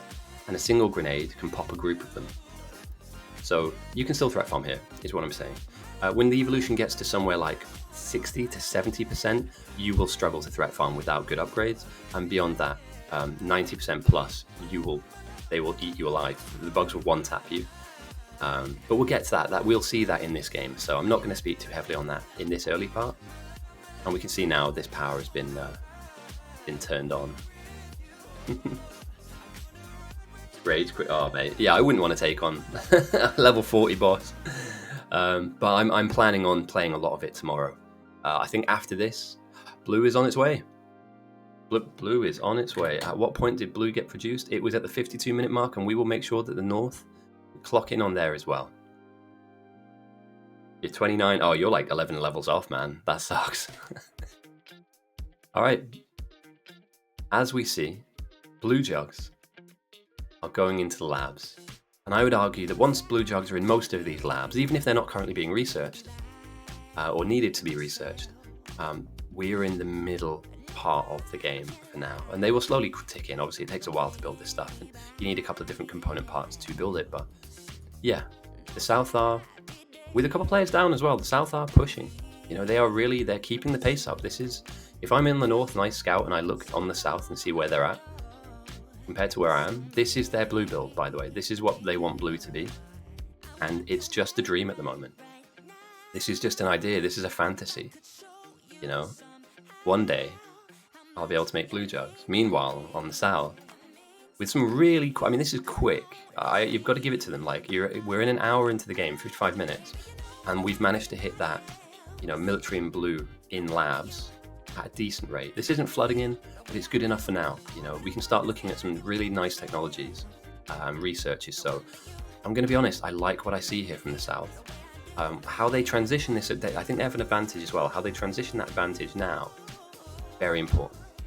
So yeah, this is looking to be a really interesting game. I wouldn't say that the South are dominating, Because the North do have some builds that will help contribute to the North's build, but to the North's research, sorry. But I think in their mind's eye, they're going to be wanting to get to a space science build. They are not going to want to just sit here and just be second best. And we can see here now already, look, they've already stitched up all of this copper. Like, it's a matter of time before we start to see the end game builds get put down. And then it's just a case of waiting till the technology unlocks and then switching them on. So we're going to see columns and columns and columns of late game building later from both teams that will then spit out end game items. But I'm really impressed though. I like to see this stuff. And obviously the Soldier is a very veteran captain. But to keep your eye on one eye on the research, one eye on our team, like what are we doing and what are we not doing, and also keeping my third eye involved with defense, because yes, we have a threat farmer, but if he needs to go somewhere, if his computer turns off or if his internet dies, you lose your threat farmer, and all of a sudden the threat jumps up to positive and you don't have the stuff that you need down, and you don't want to be stood by the wall defending it. In an emergency, you do, but if you're in an emergency, you can run to the wall and defend, but you'd rather have these flame turrets sat behind a wall, and then all you really have to do is if they break a couple of these, break a couple of holes into these walls, you can just come back and fix them, right? That's really easy to do. But you don't want to be having to manually come back here and throw grenades, right? That's not a good use of your time. And we can see here that the South slightly overproduced a little bit when we've got some lines being cut. They have enough stuff for blue, but they don't have enough stuff for that much blue. And I think, yeah, that's a really healthy amount coming in now. So the South, for me, in my mind, are absolutely cruising into the mid-game. Meanwhile, the North is slightly still sat in the Stone Age here. That's not a slight on the players, by the way. That's just a commentary on where the game is. They don't have access to the technology. They don't have access to the research. They don't have access to the buildings that having blue and military science, as well as red and green, in your labs gives you. They are slightly stuck in the Stone Age here. Whereas like the South are in like the Bronze Age. They're not sharpening sticks anymore, they're smelting arrowheads, and yeah, they've learned what a trebuchet is and they're very interested. So yeah, so far we're looking really good here. I like what I see. It's still a very competitive game. It can go either way. Just because you have an advantage does not mean at all that you're going to just win the game. There can still be mistakes that are made. So I would kind of keep an eye on, or I'll try as the host here, keep an eye on all the different developing parts of the game. Because we have stuff like this. Cognitive has their own defensive outpost being built. So it looks to me like the North have more defensive players, which means they could probably absorb a little bit of pressure if the South were to send. Why are we pinging this? Is this just wrong? There's no way they have coal problems, right? Ooh. Oh dear. Now there might be a lot of veteran players in here, but can anybody spot the problem? Is this everywhere? Is this all of them? It's all of them. Can anybody spot the problem? I'll stop scrolling around and I'll just leave it like this for a second. Normally, we use a different inserter for creating power. And that's because we don't need powered inserters to power up our power. Because if power, for whatever reason, and I know I'm using the word power a lot here, so I do apologize to anybody listening, but if power goes down, those inserters stop working, which means they cannot put coal into our power to restart our power. This is dangerous. This is actually really, really dangerous. Typically, you'd use a burner inserter. It will always work as long as there is a fuel source next to it. So it will put fuel inside itself, and then it will crack on working. And it's just, yeah, it's just, if the coal comes in at speed, it powers it up. It's not the end of the world, but this is your standard issue setup, right? This is, I've got a burner inserter, it puts one coal inside of itself, and I don't see enough blue belts. What blue belt when? If it's moving faster, that means I'm winning, right? At the moment, if I had to say who would be more comfortable, the South are enjoying a very comfortable setup at the moment. They have all of their labs flowing with science. They have all of their science backing up, which means they have loads in hand for the really expensive stuff. And they can start looking now at, all right, when do we get to purple? In fact, let me take a look at our researches. Let's see where we're going here. North are prioritizing their threat farmers, and then they're going to advanced oil, something that the South already have. The South have weapon shooting speed 3, so they're already kind of ahead in terms of the attacking research. And they're moving towards bots, which obviously you need... Oh, look at that little symbol. I never noticed that. Is that new? There's like a little ghost next to the robot. I swear I've never seen that before. Oh well, you learn something new every day, eh? And then bot speed and tool belt. Right, let me change the music out real quick. I think that's the end of the playlist. Is there anything that you guys want to listen to in particular? Like, I know I say that it's my stream, but it's kind of all of us, right? I don't want to stick on something that people don't want to hear.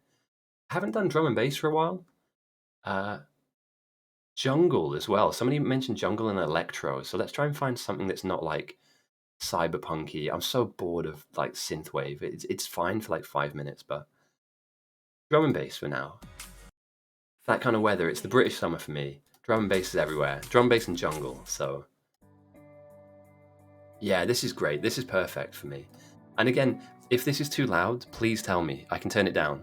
And if it's not loud enough, tell me and I can turn it up. Not by much, but I can crank the levels. I'm learning how to be a streamer, so bear with me. But yeah, I love a bit of drum bass. And if it's fine, please tell me it's fine, so I don't have to worry about it. Because I do sometimes sit here and I'm like, I'm going to watch the video back and it's going to be so loud that no one's going to hear what I'm saying. Or it's going to be so quiet, I may as well not have put it on in the first place. But yeah. We're looking now, still, at the Dream, which is blue signs for the north. This is abject. We have a prediction. My prediction is South threat farms and goes purple. North full defense, and the White Outpost survives White Outpost launches rockets. South loses at 3 hours. None deployed. Oh, they've thrown some shade out there. Holy shit. I'd make it a tad louder. Awesome. I'll crank it up by literally just 1 or 2. That should be slightly louder, but not super duper loud. And again, like drum bass is never like, it's not rave music, so I can keep cranking it up so that you can get a good balance. You know, you want a little bit of music, but you don't want it to be like blaring. So 99 Yoneg. South will lose at 3 hours with 5,000 lasers made, none deployed, no laser upgrade. South described this as a sneak attack, and nothing could be done to stop it.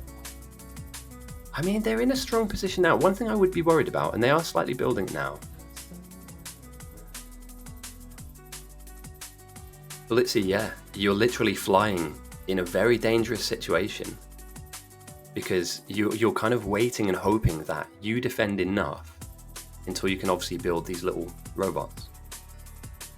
And if somebody decides to spam you and push the evolution to like 25-30% before you have defenders, you kind of have to stop defending. You need to start building physical defense until you can get yourself back out there again. So I never stop threat farming. I kind of just transition. So if there's like a 10 or 20 minute wait between things happening, I kind of transition myself and do something else whilst I wait for them to come. So I'll build the wall. Literally, I'll say, lads, where is the wall box? I'll make this happen. I'll just run around here and do this. Nobody wants to do this, but we need it done. And you know what? I gave some shade to Dr. Jez earlier on because he red belted stuff. But he's done very well here. He's made the wall. And this is something that anybody can do, so. South is just calling bluffs and looking for reasons to attack the oil situation. Yeah, I mean, it's a fair comment. I like the ambition on the South. The North aren't miles behind, but this worries me. Maine is not being built as quick as it maybe should have. And we've been stuck in this phase for a little too long. You know, you're going to run out of stuff to research eventually, and you're going to need blue, and you can't handcraft it. You know, there are certain products you absolutely need. So I would, if I was Open Drain or whoever the captain is up here. Now again, they do have some flame towers, so they can start, you know, doing what you need to do, which is wall yourself off and stick some flames behind. That's great, but this has been like this far too long. And again, you could say, look, this is blue, this is purple and yellow. So like, you know, we know what we're doing, but I would ask for help. It's okay to say that you're not okay. And I don't just mean that in this game, in life as well, in general. If you have some problems, put your hand up. I would need help here, and I would ask for help here. There's nothing wrong with that, but you know, no one individual is an island, you know. But it's going, you know, they're not miles behind. But again, the gap when the first blue jug is being built is widening. You know, The South got to every single phase of research first. So, I mean, they got to red first by a few minutes. They got to green first by a decent whack. Military, they closed the gap a little bit, and now we're still waiting on blue. Still waiting on blue. So yeah, but unfortunately the South have built 282 red belts, and 85 of them are still down. I want to find them. It's here, isn't it? Oh god.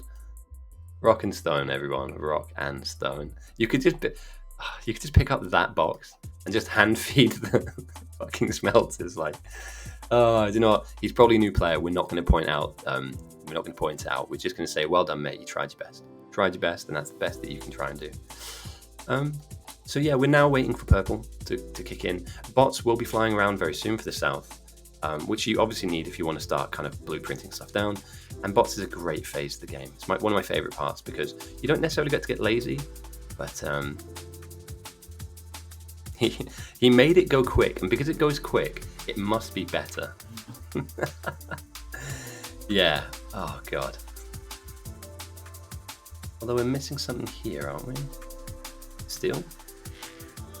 Oh, green chips. Which you're always going to be in contention with. Like, you're never going to have enough green chips ever. Like, you're always... In my mind, I would ask an individual player to go somewhere and just make a green chip printing production area. I like this, though. The guys in Maine, they're not messing about. They're grabbing everything they can. They're grabbing all the copper. And they're pulling it through. Big brain game. And they can also do this because power is massive. It's we have some issues. Nothing's perfect, but yeah.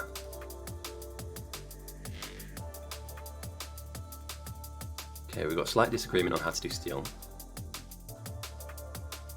This might be a really good point for me to quickly blast my fan on.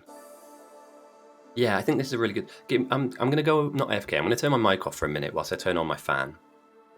It's just so I don't want you guys hearing the fan noise. It's not something that is very listenable. So yeah, I'll keep scanning around. I'll have a look at the outposts.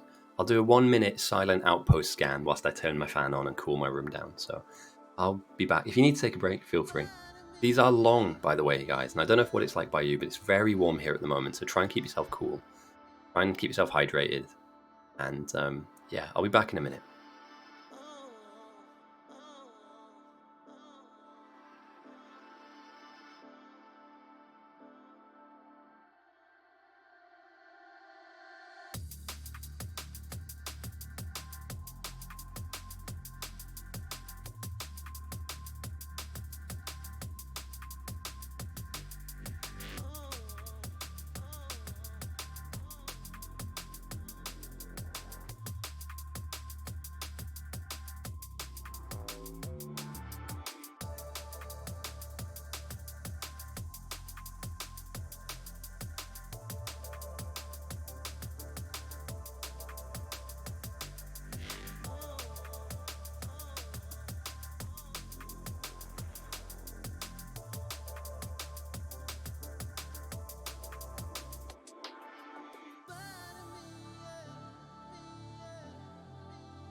I love this.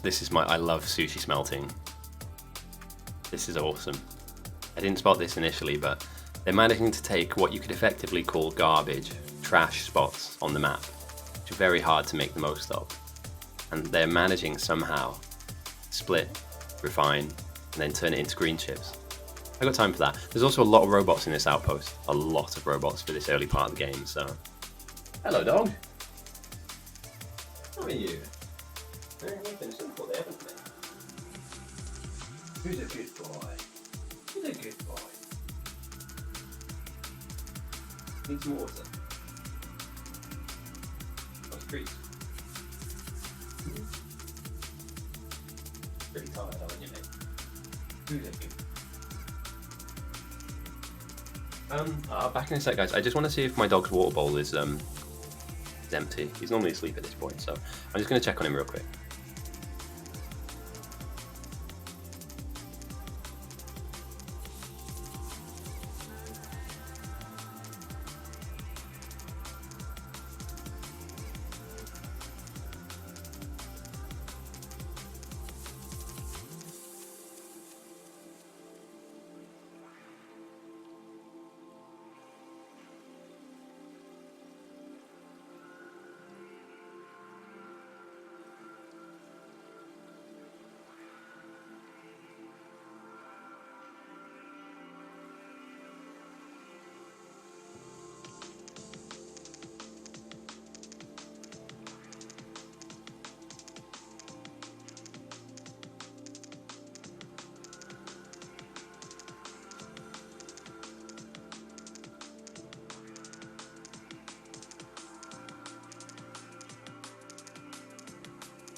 But yeah, yeah, it did need a little bit of water. Sorry about that, guys. I just need to top my my dog's water bowl up.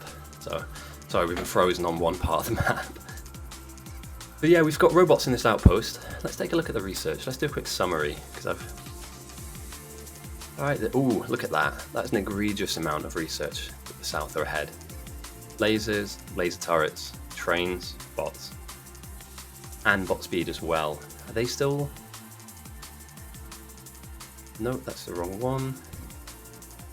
Alright, we finally see some blue jugs coming in for the north, which means I can use this thing. And there's a bit of a gap, isn't there? The South made their first blue jug at 52 minutes into the game. They've made 1,600 of them, almost 1,700, and used 600 of them.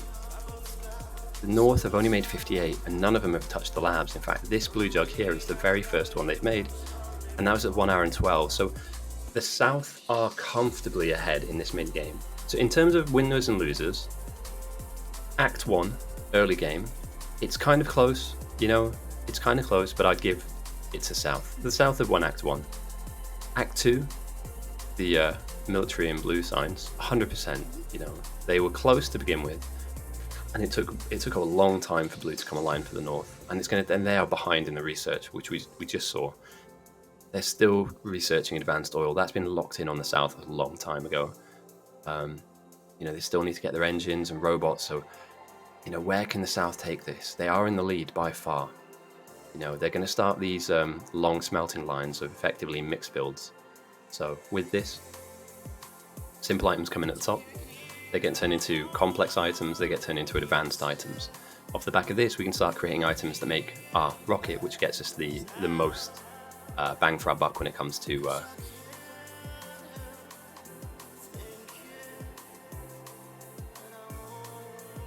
back in a sec.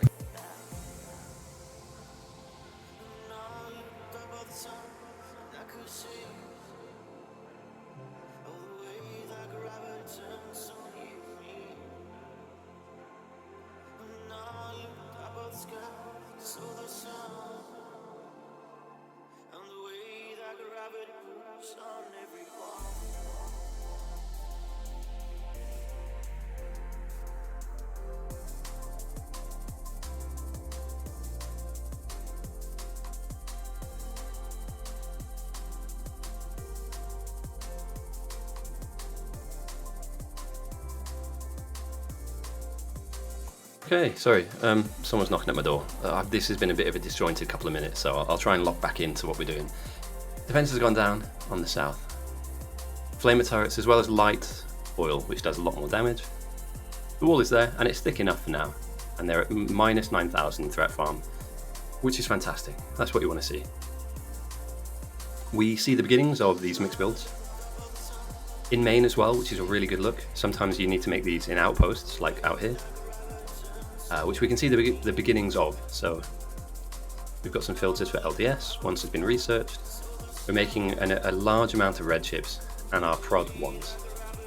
All of this indicates to me that we will be seeing rockets. I don't want to put a timer on it, but we'll see rockets before the 3-hour mark. Definitely before the 3-hour mark. But nothing here indicates to me that this is... Oh dear. This is going to be spam, or it's going to be trying to like cheese a little bit. So I like what I see here.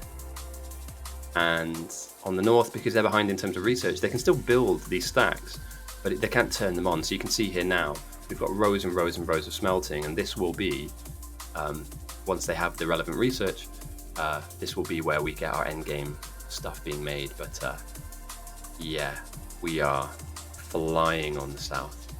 I don't want to focus on them too much. We will keep checking in on the different builds.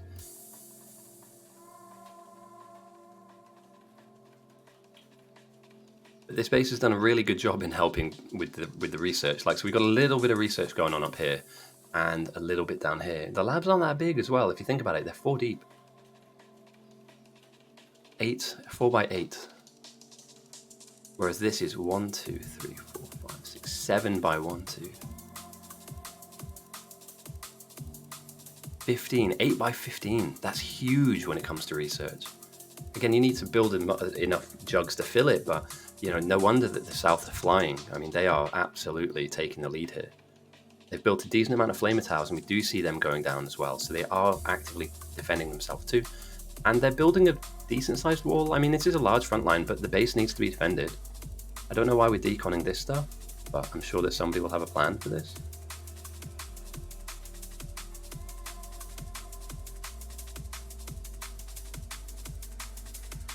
So yeah, I'm a fan. I like what I see here from the south.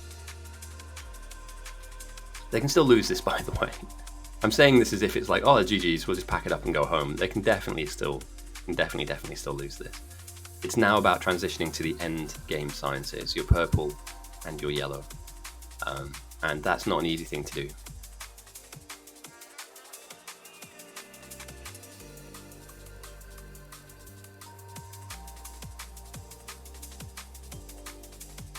What do I stick on after drum and bass? How long does this playlist have? I'll play this for a little bit, but if you guys have any suggestions for music, let me know, you know? I might stick on something that's a bit funky. You know, something a bit... Oh, do you know what? Tropical music? I mean, it's pretty tropical right now. I might stick on some, like, yeah. I think tropical music is probably the one.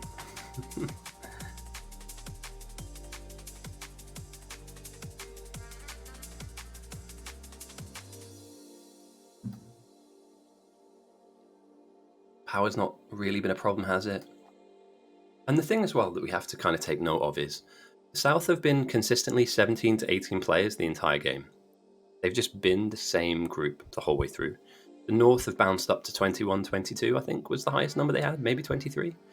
And then obviously people come and go throughout the course of the game. So Ret Farmer's doing a really nice job here. We've got some defenders, Zero Sun's in a car. It's not a bad way to do it. I certainly think it's a good way of getting yourself out. But I would argue there are some other techniques available to you, other kind of tools in your toolbox. Meanwhile, Grandlick, and I do believe, yeah, the North have gone for a, we're behind, but we're just going to threat farm into the millions. And they can. They absolutely can. So as you can see here, this little swarm of robots is going to follow around Grandlick, and they're going to kind of auto lock into killing the bugs. This is why I find threat farming so fun. It's very therapeutic. It's like Power Wash Simulator. You need the relevant stuff to get the job done, but you're really helping your team out now. If the South were to send to the North a large amount of blue signs or purple signs, this is a buffer. So they will evolve and get strong, but the negative number will be impacted first. So you're giving yourself a window of opportunity to survive. And as long as you don't die, you're okay. And you can see that's a lot of damage done. He's just ripped through this one part of the map. Imagine if this player does this for the next hour or 2 hours. With the relevant, you need enough stuff in your inventory. So let's take a look here. Grandlick. Oh, this is just... this is for the first hour of the game. Got you. I was going to see if we could see the defenders they've made. Oh, we can also check the inventory, but yeah, you need a couple of hundred defenders in your inventory. You don't want to be moving out from this spot. You want to keep, like... What's the best way I can describe this? Let me turn on my NASA tools real quick. You want to be working in waves where you're killing off this one, and then you're working back on yourself. And then, you know, tier 3, you're coming up here, and you're wiping that back. And all you're effectively doing is you're just pushing that front line. So I'll use yellow. I'm sorry if you guys are colorblind, I'll use white instead. That front line stops being here, and then it goes to here, here, and here. And that's all across the board as well, right? We want to do that all the way across the bug zone. So that when they do eventually attack us, they're attacking from further back, right? They're starting from here, not here. Red on red is a terrible idea, I'm sorry about this. So you need to just create an incredibly large buffer zone where you just absolutely wipe out everything in this square. And when you're done with that, everything in that square, and keep going and keep going and keep going. This is infinite. This is infinite, that you cannot reach the end of this. People have tried. I've been in games where nobody's done anything and we've just tried to get to the end of it. It doesn't happen. You crash the server and it goes on forever. So Grandlick's doing a really good job here with Luke TP as well. Meanwhile, the South have got Zero Sun, Whittle, and he's deploying poison capsules, which are fantastic for killing these worms. Poison capsules are great at melting weak bugs. They're great at melting these worms as well. Just passively, they'll just tick them down and kill them off. And we'll see that here with this one. And you can find your poison capsules over here. You need some resources, but they're still relatively cheap. and they create an AoE effect on the ground in a circle that can stack. We've learned this last week, that can stack, and anything that runs through it dies. So what you can see Whittle's doing here is he's creating these boxes, these kill boxes, and then aggroing the creeps to then run through. So they're basically just running into lava effectively. It's not the most efficient way to do this. I tried this, I don't think it's really that efficient when you look at the amount of resources you're using. However, it's effective at getting rid of the worms themselves and a couple of these things. But my argument would be, or the way that you threat farm normally, I'll do a little bit of a lecture there, a little tiny lecture in this space here. My movement pattern will be the white arrow, right? So I run in, I shoot at one of these bases, aggroing the bugs onto me, right? They lock into me magnetically. I then try and create some kind of circle that I can run in, where I can tighten the circle without taking too much damage. And by the time I get to the middle of the circle, I have every bug around me swarming me to the point where I'm like taking a lot of damage, but obviously I don't die. And then what I do is I throw a grenade at my feet, killing close to 100 bugs. One grenade to 100 bugs is a great trade-off. All you need is good armor, you need a grenade, and if you can do that, this little death spiral, then you're winning at life. Obviously, if you have defenders, you can employ different patterns. What a lot of people do as well is they concrete the ground. They'll build a concrete area that they can run quickly in, and then they'll do their spiral through that. So they'll spiral in here and then get to the middle, blow them up and run out. There are like fucking hundreds of different ways to do it, but I believe the way that I do in terms of cost and efficiency is the cheapest and the most effective. Because yeah, you can build personal lasers, right? You can, if you want to, build yourself a super suit and be like Iron Man. Build yourself personal lasers and give yourself energy shields. This is all really expensive, properly expensive. You know, for this, you're going to be taking 5 laser towers that you really need in your base, right? And if you die, there's no way you're getting that back. If they evolve to like 80-90%, you are booked. Absolutely booked. But yeah, so far the bugs are weak enough to just die a few seconds in this stuff. Later you'll need to create massive corridors of it. So, but you not mess around with it. Mess around with it. The Fibonacci spiral. Oh, without a shadow of a doubt, the South are ahead in science. They can even squeeze in things like tanks and tanks and uranium processing and all that jazz. It took them a while. Let me bring the screen up real quick. It took them a while to get to blue science. They did it at the 1 hour and 12 mark. The South did it at the 52-minute mark. So there's a good 10-20 minute gap there of production. Now they're catching up in a bit and they're consuming there a decent amount, but the South are now going to come into researches which require purple and yellow. So they've kind of ticked through most of the blue military, and I think what they're doing now is preparing for the next phase of the game. So I would say 100% the South are ahead. However, the North have some pretty dangerous outposters out here. You cannot deny that, you know, they can claim that time back, that time lost. And the resources they have out here are more than enough to make that happen. So it's a waiting game, you know. We're going to have to see, who kind of who either trips up, or if there's a build that's slightly misaligned or misbuilt, or but something like this it's a really good look. You know, you're filling up chests full of red belts, you're filling up a chest of prod ones. You know, you've got a lot of robots. They've produced 331 robots in this outpost alone.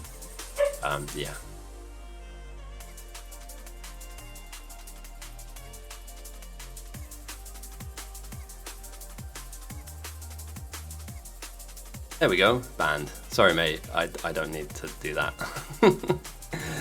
I had somebody one stream post an OnlyFans link. I was like, mate, how desperate are you to post an OnlyFans link in a fucking Factorio stream? Firstly, there's not anybody here. Like, there's not like thousands of people where one idiot might click on it. I don't know. I think I'm getting trolled sometimes, you know. But no, we're small. I want to keep it small. I don't want it to be big. Like, it would be weird, wouldn't it, if there were like thousands and thousands of people? I'd find it weird. I wouldn't be able to talk to everyone. And I like the fact that we can have a joke about the red belt. You know, we can have a joke about this because it's kind of silly.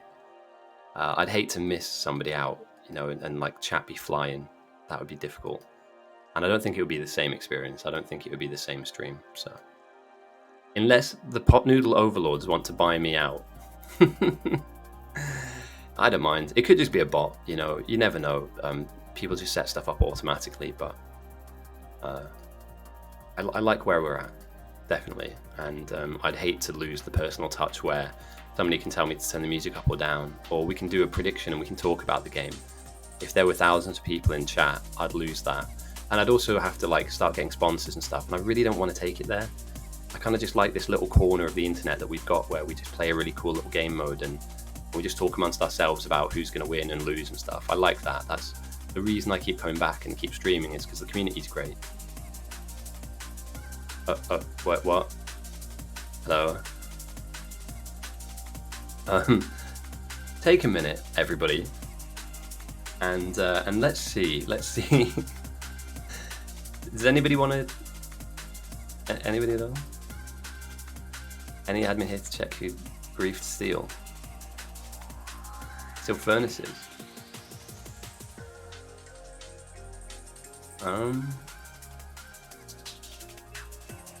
Right, is somebody griefing? Sorry, one second. Any admin here to check who?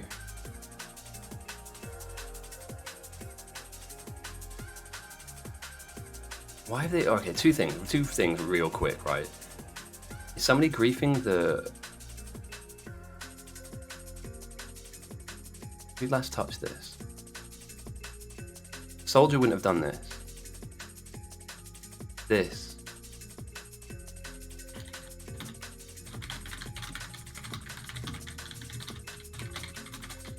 I don't normally do this. I don't like pointing things out. I should be impartial, but it looked to me like they had cross-pollination there.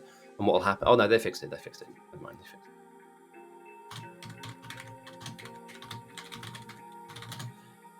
Yeah, it could be a bit of a misprint.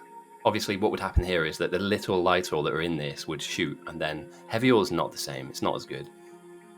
Big fan of this though. Holy shit, I love a wall production, mate. Love a wall production. Stick a little red chest at the end here by the wall, and you are my favorite. Chum Bob Billy Bob, my new favorite human being.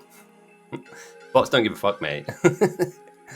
Bots are the most gangster thing here. If you make a mistake, they'll be like, okay, boss, whatever you say, mate.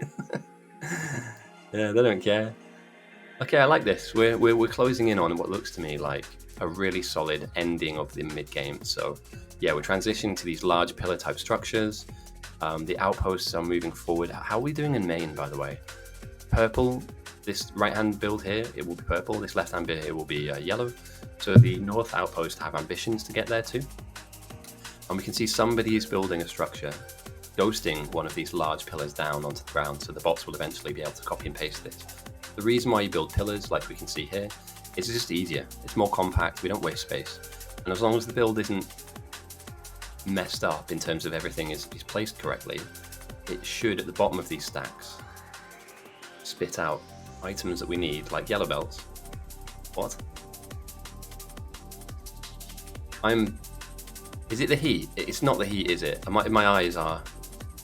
Why are there 1,000 belts in that chest?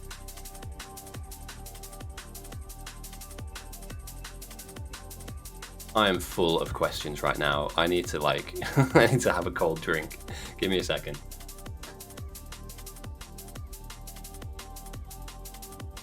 So yeah, if you they factored it in. That's an interesting addition. I don't think I've seen that before. Because these buildings are so vast, they factored in belt building within the actual blueprint itself. That's kind of genius. I'm not gonna lie, that is actually kind of genius. We're going to be building here. I don't want the bots flying a million miles over to my, my malls and stuff. So why don't we just, because this structure is going to take 500 belts. I like that. That's actually really smart. And they've even got the undergrounds in as well. So every second one, there's double undergrounds, and that is good, mate. Honestly, I'm not wearing a hat right now, but if I had one on, I'd take it off. That is very smart. That's the kind of addition that you need. If you're going to reclaim the time lost, if you're going to, oh shit, that's not what I want. That's what I want. If you're going to reclaim the time lost, getting to blue, and throw yourselves deep at purple and yellow, you're going to need to create a lot of items that these spit out. I'm Not super sure that they're gonna take an advantage, but that could be the reason why things are slower. They've taken some of their very best players and they've put them out here on science outposts.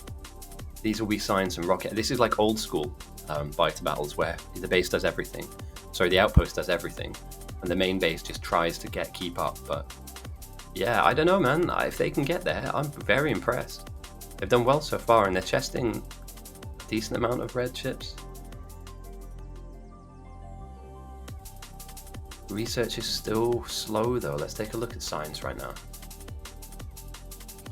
So yeah, they're moving in on weapon shooting speed. They want to go deep into threat farming. It's kind of close on both sides. I can't really disparage either way. Like energy damage 1 and 2 for south are clicking in.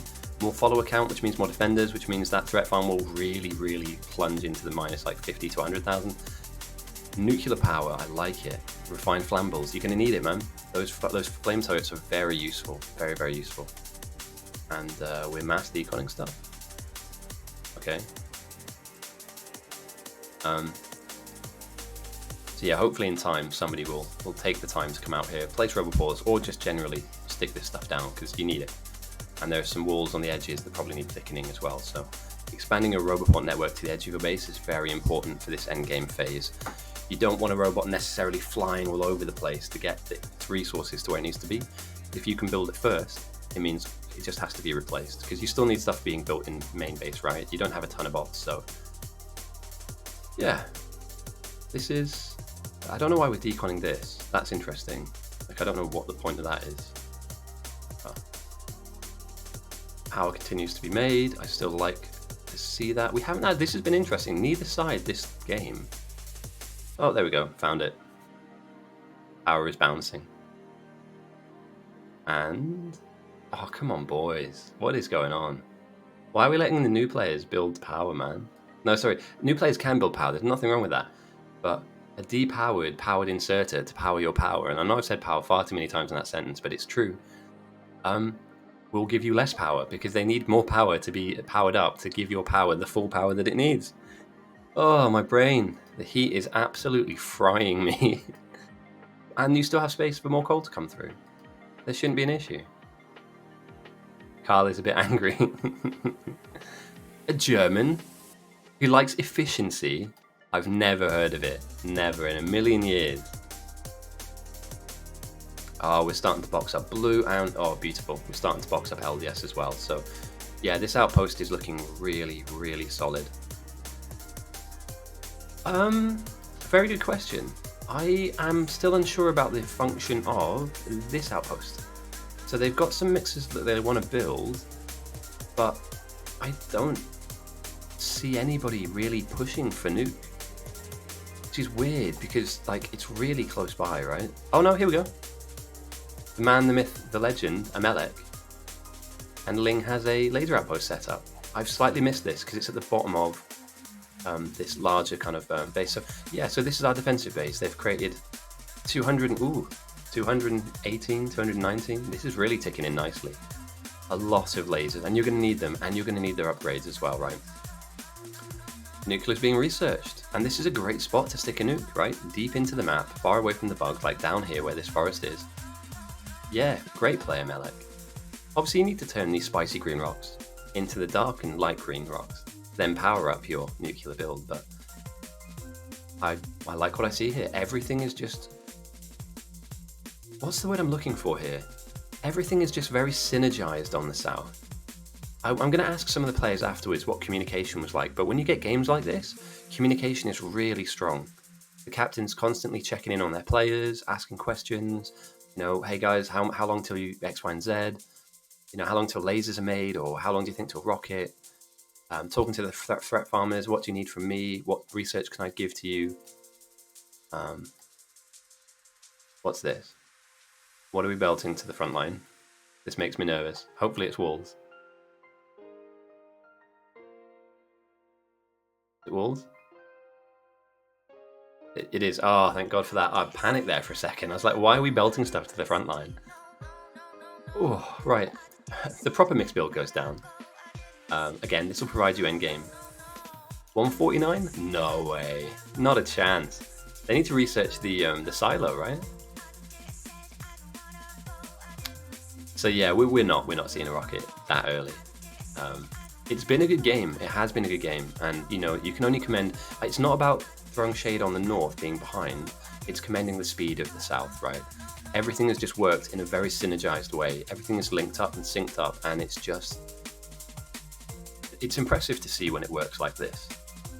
I'm not saying that they've won, by the way. That's not me then saying, all right, GG's. I'll just sit back here and watch the north get absolutely folded up like a bendy bus hitting a brick wall at full speed. But what I would say is that when you win games comfortably, you play like this. This is the kind of game that you have. A committed threat farmer, or a few threat farmers, committed defenders, people that are building the walls, people that are building the lasers, people that are building the power. It's just, there's no slowing down. Today is a win for us, boys. We just need all girls, or anyone in that matter. I don't want to discriminate. We're winning today. Just stay focused for 2 hours, 2.5 hours. Let's get this one locked in. And so far, I haven't spotted a single player on the south that is just idle. I'm looking at you, John Bob. All right, he's probably doing something, I don't know. But, you know, everyone's active, everyone's participating in the win. So this isn't a one person carrying the game. Everybody's really chipping in, you know. It's like a kitchen. I used to work as a chef many years ago. A kitchen, when it's working, even your apprentices all the way up to your head chef, everybody's working and it's humming. It's just a different gravy. Like, there's energy in that room. You know, you feel it. We're getting this done. We're flowing. That's what it's called, isn't it? Flow state. When everything just feels easy and you're just absolutely nailing it. I do like this though. We've got defenders and capsules being built. It's a great look from Grandlich. A lot of redships being built out here. All four sciences. Bots are being built. And the preparation for purple, which might be spam. And a second, we just saw a message in there. This is purple, got you.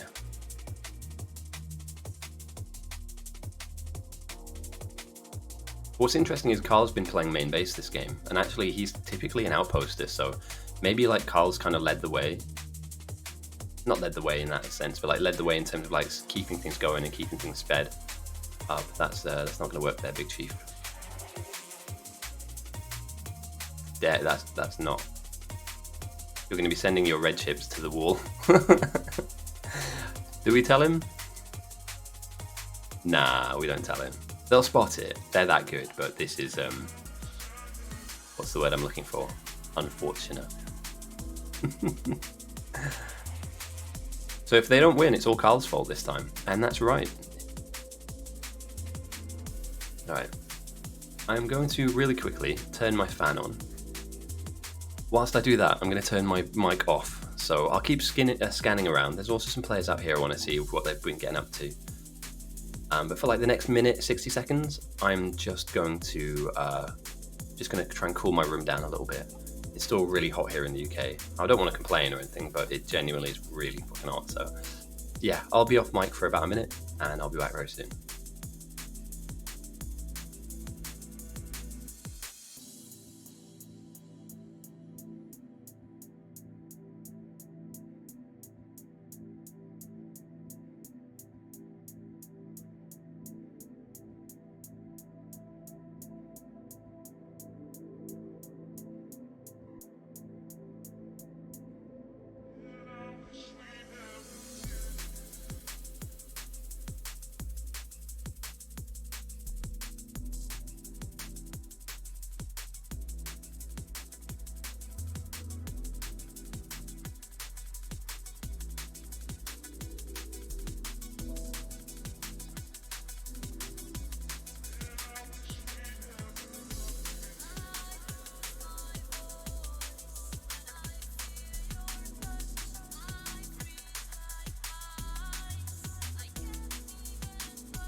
Oh, that really does help. Just sticking it on for like 1 minute and just blasting some heat out of the room.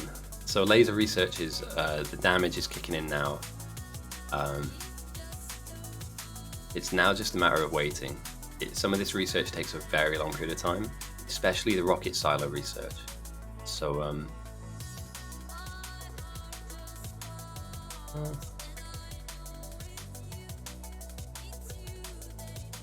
yeah. So we're gonna wait for a rocket silo, but this is quick. This is quick.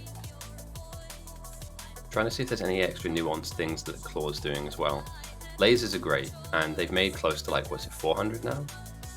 So this base has been like a support base, you know. They've set it up, they've got them all, and now we've got lasers and nuclear power to be made, and obviously all the bits that require to be built, like the nuclear pipes and all the rest of it. Here we go. It's all down here ready to go. So I like this kind of play. Every time I captain, I try and get a player like this. There are many of them in the server, but Claw and Amelik together is like a power pair. That is like genuinely very, very strong to stick them together. They get on very well, so it's not hard for them to play with each other. And Ling as well, incredible player. So I know it's hard to say if you're a new watcher of this, or and if you have any questions, by the way, and you're new, feel free to chuck them into chat. We will answer questions too. I know we're kind of into the game. We're by no means close to the game finishing, but if you kind of wonder what's going on, feel free to ask. You know, I'm here to help. I'm here to educate or, you know, explain away what's going on. I like to stick players like this together. Enkling, Claw, Amelik, Fordecker is another one of them. Qcrat is another one. Yeah, well, there you go. The other two guys are on the other team. I like sticking these players together. They just play well together. They've played a lot together. They know what's going on. They know what the deal is, and they just do it. Instead of asking people to go and help do something, before you know it, boom, Fordecker's just built the thing, and you're like, oh, brilliant! I can carry on thinking about something else now. So, yeah. Oh, one thing I should have mentioned this earlier. Give me a second. I will stick the VOD up of this afterwards, but for anybody that wants to watch older games of this that we've hosted, I'll chuck a link to the Discord. Not Discord. This is a link to my YouTube channel. We just posted the video up of older games up on here, so you'll find this VOD up on there in a couple of days' time, maybe even later today if I can. And you can watch it back at your own leisure. I know a lot of guys will watch kind of, if they were on the south, they'll watch it back from the north, and north to the south, vice versa. But yeah, feel free to get involved. It's slowly growing, you know. We are growing, but we're not growing to a point where it's like too big for us. So I really like where we're at. I really like kind of the content that's coming out. When I move house, I actually have a couple of videos that I want to release. I've got a lot of Dota guides that I want to get through, as well as actual Factorio guides to this game mode. So the 1v1 game mode, the team setup, captain's games, tips and tricks. You know, why we have patterns in walls, for instance.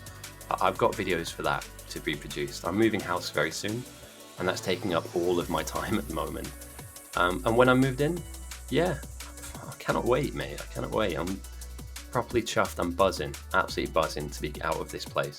I've been here a little too long. Since COVID hit, I've been stuck in this crappy little flat for a while now, and the area is only getting worse. Like, it's time to go. Definitely time to go. And that is at the beginning of August. So August the 4th, I should be closing my door and just, yeah, enjoying countryside lifestyle. I'm fucking proper happy. I'm not trying to brag. I never thought I'd get to this point in my life. I always thought I'd be renting for the rest of my life. So to have the opportunity to do this is huge for me. Yeah. And it's good for the dog. You know, he has somewhere to run around. I don't want to take him to a crappy little park where there are loads of roadmen hanging about and stuff. Like, I can actually take him to a field, you know, a forest, and have him run around and find a big stick. Not worry about him stepping on a needle or something. You know, there's that to it as well. But don't let me put you off London. London's a great spot. Genuine. It's just not for me, not for much longer. I gotta commend the power guy, man. This guy has been on this the whole time. N-Power. He has done nothing but this. So I'm a big fan. Huge fan of this. They're even running out to grab that coal. Walrus is even coming out here. So the main base are going to build a rocket? They are, aren't they? They're going for a rocket in Maine. I like it. You don't see this that often. Normally you'll find a rocket being produced in these outposts. For instance here, they have the kind of the space and the size to make hundreds and hundreds of rocket parts to then create a rocket and stick one in the space and get space signs. To build one in main is ambitious, but I like it. So we could look. Hang on a second here. Let's just do the maths. One rocket could be produced here for sure. This says so much production, and they have room to build more as well if they fill this lake in, which they are doing. Sorry, I just coughed my life out of me. So yeah, we will produce a rocket here. If the game was to go on forever, a rocket would be built here. I don't think one will be built here, and I don't think main base has. But they do. They have the ability if they want to. Oh no, here we go. I have a laser build here. So the only rocket that can be built on north is okay. Some spam. Is over here. We always have people complaining about power as well, which has been yellow, and the last time I checked it was yellow as well.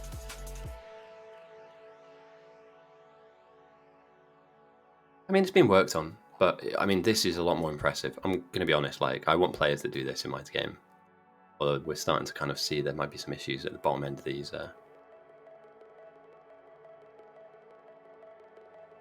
lines, but that's something you can solve, through throughput.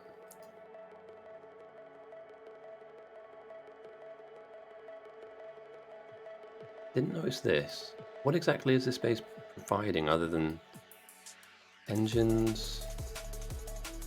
Oh, yeah, it's a little bit of everything. I like this. It's actually kind of close enough to this. Yeah, do you know what? I'll take it. That's actually a really smart place. They're obviously doing the mix patch, which does eventually jam up anyway. I mean, you're always going to have an imbalance of the ores that are on here, but this base has done a little bit of everything. It's building tanks. It is fake power. It is. And there's enough resources to resource this. You don't have to go far. Like you can, and it's not big, but you can grab this. It's 154,000 coal, right? And just run it through. Every little bit helps, But there is somebody out here grabbing an egregious amount of coal, so you could even take from that as well. I wonder what the South are missing. Are they behind on any particular resource? Is like oil a problem at all? Seems to be working fine. Got a load of crude buffered. Light oil is low, but they're cracking as well into petroleum, which is being used to make a couple of different products. So I'm worried maybe that the lack of light oil means that the flamers might not be as productive. Okay, great. See, look at that. Great communication. We're going to be out soon. So how's this going? Quite well. In fact, very well. Once they find a spot to put said nuke into, and like I said, I really like kind of far away, into this corner here, then yeah, that should hopefully help buffer everything else. Research is looking good. Obviously, we have nuke power already researched. The North are currently doing that. Energy distribution, electric energy accumulation, physical prod, damage 4, and prod mods 2. We are now in a phase where things are slowing down and we're waiting for purple and yellow to kick in. I might be wrong, but I don't think I've seen purple in any of the labs yet. Oh. Fuck's sake. There we go. Oh, purple has been made on North. Interesting. Okay, so the North have hit purple before the South have. They've only made 100 jugs of it, but 100 is enough. Better than nothing, right? Now, the question I have is, what do you do with that 100? Because if you throw it, it's kind of a waste. And where has it been made? Oh, it's here. Ah, okay. Are we seeing a swing now? It's 1 hour and 50 into the game. Have North swung it back in their favour? Defensively, how are they looking? They have some, right? They have some defenses. Nothing on the sides, which again is danger because, side swipes are really, really dangerous. Yeah, they have, don't they? But also, like, who's in main? Like, look, there are 3 people in main. Quay, Baby, Viking, and Bridge. All of the experienced players are far away from the main objective. So when it comes to, like, walls being built, I don't know, man, like, I would much prefer this. Unless they're just going to threat farm forever. You know, unless their job now is to just threat farm with 20 defenders out.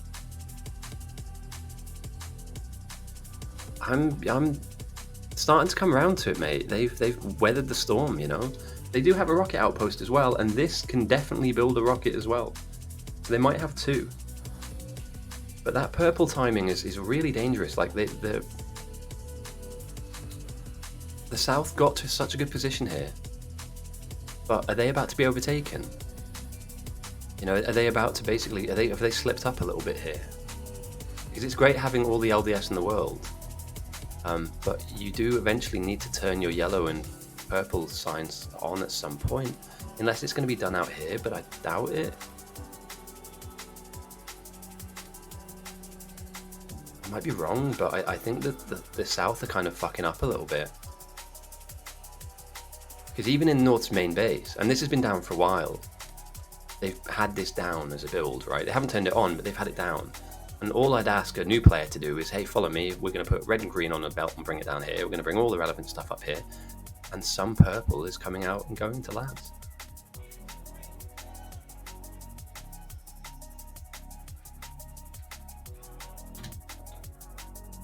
So yeah, there's going to be a gap now, a really sizable gap between the building of... And also, again, these are now being consumed. They're not being built to be thrown. They're being built to be consumed. They're there for science. What is the limiting factor? What am I missing here? Am I blind? Can anybody see? So we got all the way up. Robots, great. We're building these huge mixers, fantastic. Is there any area in this base that I've got purple and yellow down that I'm just not seeing? Because this is all good, you know, you need all this. And I know that you can pump a lot of these items into your yellow and purple, but is anybody working on it? Or is main base done for now? And if that's the case, oh no, it's the Neuro build. I don't know why. I just can't look at this. Oh god. It'll help them with power though, definitely.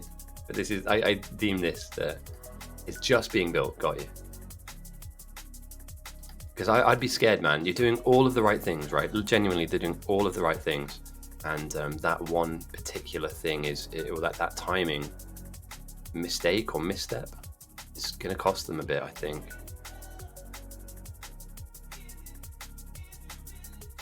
Then their plan, here we go, yeah, their plan might not be to do that right now. So again, it might look like they're slowing down. In actual fact, we look at the general scheme of things. If we zoom out at a 30,000 feet view, they have a nuke down, or they have a nuke build down. They have huge power, like, you know, they are fine on south. If they were to be attacked, there'd be an issue. But maybe a 10-minute or 20-minute timing window miss on science isn't really going to kill their game plan. Because this absolute behemoth is steaming ahead. Absolutely steaming ahead. 2 steel chests full of LDS, a third one about to finish. 1,000 blue chips there, 600, yeah. No. So we don't have, you can build a nuclear rocket. You can build, sorry, like uranium rockets and uranium ammo, but you can't throw a bomb over. I think the bomb might be disabled actually in this game mode. When we say nukes, we mean nuclear power, basically, which this building has. Oh, they've also got like almost 800 laser.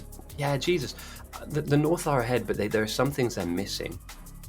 For number one, if I just get my drawing tools out, and again, I'll know if anybody's stream sniping because I'll fix this real quick. There are some gaps in this base. Here, here, here, here, here. They have a single wall at the very top. They also have threat farmers which are pushing the bugs back, which is great. But I don't know, man, like, you're going to have to steel yourself up eventually, right? Unless your goal is like, we will hit a rocket first. We don't need defenses. We are sending 2 to 4k white signs before they even have a chance. And then we just win that way, like the no defense way of playing the game. But I don't prescribe to it. I don't want to throw shade at it, but there are clear and obvious ways of beating that strategy, right? And I don't want to allude to them because I actually want to play against people that do no defense to try and beat it in the way that I think it can be beaten. No, exactly, they won't. So threat farming to like minus 100k is fine, but when the evo is so high you can't keep killing them, you're going to have to sit back a bit. You're going to need to be behind your walls, and you've got one. There's one wall. You know, you're going to need the power, you know, really huge amounts of power to fund a lot of the lasers that you're going to want down to defend you. And look at that. They keep building, but they don't have the power to fund what they currently have. It's dangerous. Dangerous times, man. You're living on borrowed time. So although they have purple up and running, it's not exactly maximized. It's not pumping out as fast as it can, because electricity is almost at half. I would be nervous, man. I'm like, we're doing the right things, but we're not. Everything has a cost attached to it, right? Everything. So it's great having these huge, like, look at this, huge smelting stacks, massive. But how is half, man?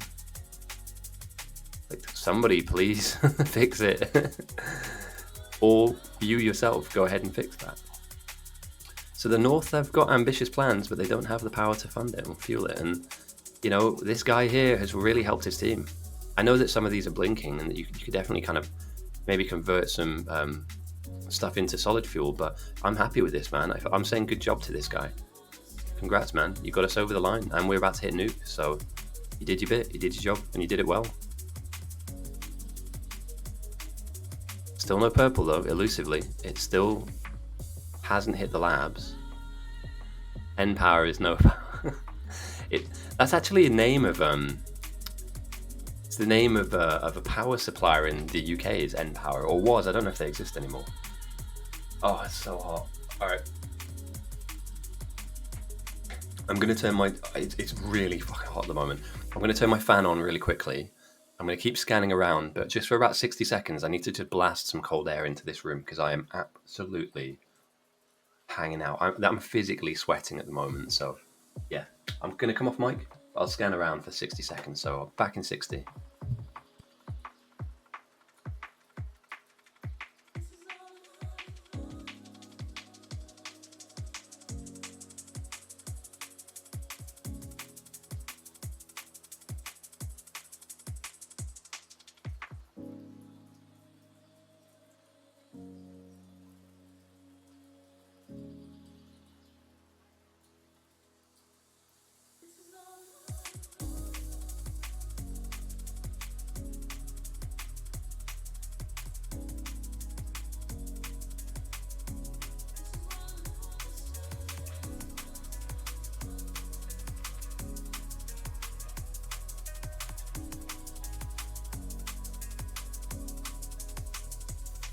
What in the sweet Jesus is this? Can it help? Send help?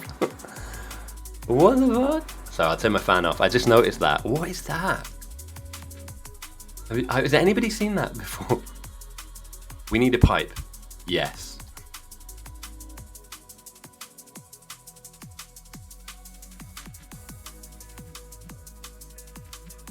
Yeah, that is a broke ass pipe layer. And at some point he could have like gone up here and done this, and he just went, nah, bro, I'm Bob Ross. I'm just gonna make it up as I go along. That is wild. But you know what? Pavev's a really, really good player. So you know, it's just wild to me. Like, but it's quick though. You can't fuck around sometimes. You just need to get it done. I'm really, really happy with this. This is great. You know, they've identified that the N power was kind of slowly running out of space and resources to kind of fuel this. So a nuclear coming up now for the south is comfortable. Very, very comfortable. Oh, God. So, yeah, I may have to keep turning my fan on every, like, 15 minutes or something, because it's proper. I won't keep talking about the heat, but today it's different today, mate. It's different. So, capsules being produced. I love it. There's tanks in a box. That's new. I guess. Are these guys really bowling around in They are. I don't know, mate. I like it. I don't like it. Are you producing ammo for this? They've got rocket fuel in there, though. That's bold. Don't you need that for your actual rocket? He's got 9 rocket fuel.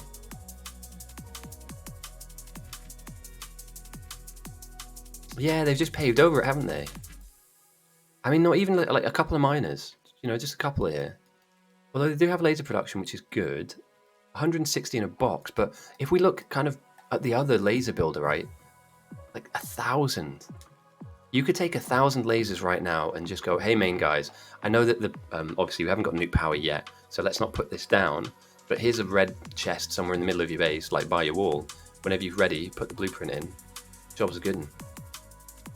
Very happy to see this happening as well. We are long overdue them getting their purple signs. Now they've built some yellow, and you could argue that, you need both. So we'll try and get a timing on both of these, but the north, so phase 1, south 1, phase 2, south 1, easily, handily, massive time differences between things being built. And all of a sudden, phase 3, the north somehow managed to hit purple first.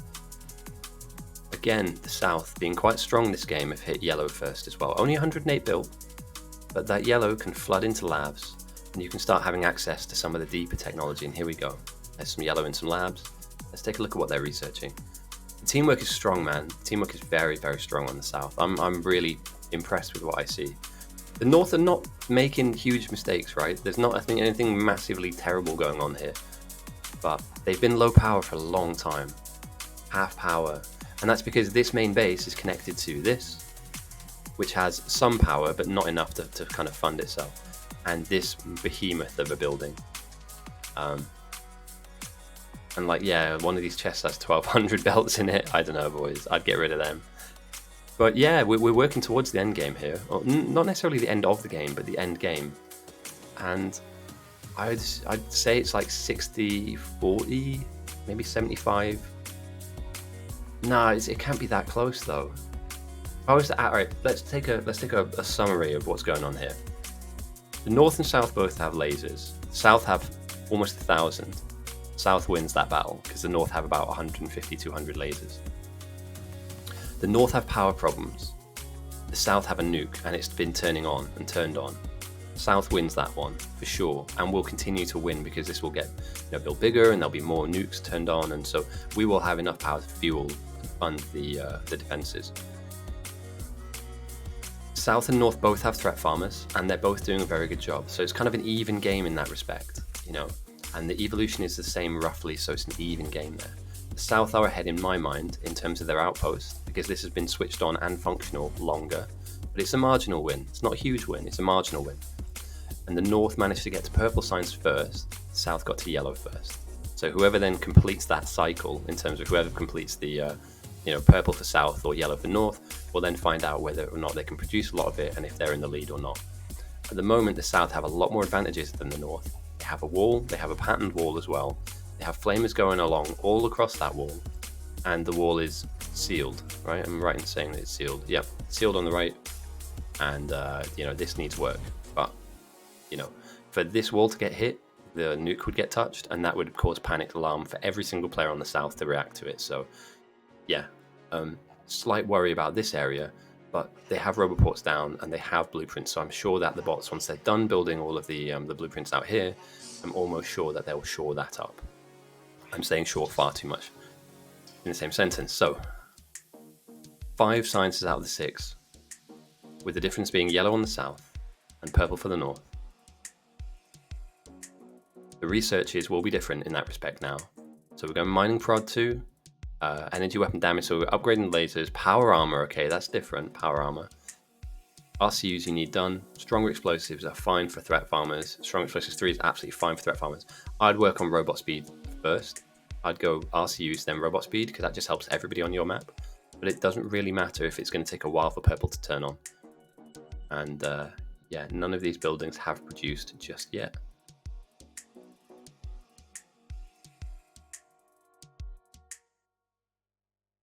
But they're about to. And they're making a pretty healthy amount of yellow signs here now. So, all right, let's switch the music up because that playlist is just finished. Yeah, we spoke about this before. Players that play on their own like this don't really get a good experience because, yeah, you've made a little sandbox base, but you're about to be hit with like 5 rockets. And I would prefer these people, if obviously I'd want them in team chat to maybe go and help with these guys, help the defensive outpost, or help build the wall in main, or help stick flamers down. Like, I feel like people come and join us and then they get confused and they don't know what to do, and then they leave thinking, oh, well, that was a shit game. And they might have had a shit game, but it doesn't mean that the game was shit. They just didn't find a place within the game. And that's the thing that really frustrates me. I kind of half want to send them here and say, hey, mate, ask questions. I'm on stream. Oh, I should have fucking done that, shouldn't I? At the beginning of the game, I need to tell people I'm streaming in the game so that they can join me and ask questions. Because we've had that before. We've had people that are like in game, and I don't tell them what to do. It's not like me guiding them or anything, but it's, build power. Go and help the guy doing this, or go help the guy building this, or if you need a job and you want to go threat farm, go and ask the guys what they need. I feel bad for the ones that come in and bounce out real quick. Right, what music are we feeling, guys? It's hot today. It is hot. I think a note to say, look, for anybody who wants to watch, answer questions, then ask them in this Twitch chat. Because if you watch the VOD back, we basically go through everything, from the very beginning to Burner City, all the way up to, power issues here, though. Big power issues here. Coal input, throughput, fake power. And obviously using yellow insert is not the best. However, this nuke, I'm hoping, it's 69 degrees. It's turning on. The South are going to be in a bit of an issue for a while now until that nuclear power turns on. But when it does, they should be fine. Right, what do we want to listen to, guys? What's a good music for this middle of the game, near the end of the game? Let's type in tropical music. I don't want to go tropical house, but if you've got some kind of upbeat tropical playlists. No copyright. That's terrible.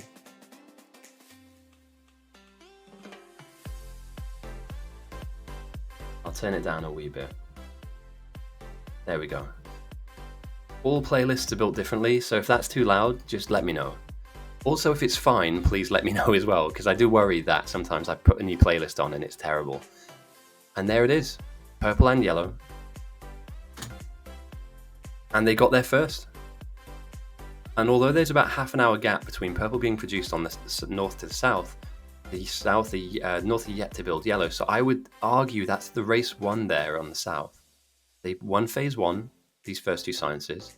They won phase 2, the second 2 sciences. And because they've completed both of them, right? You can build 700 purple, that's fine.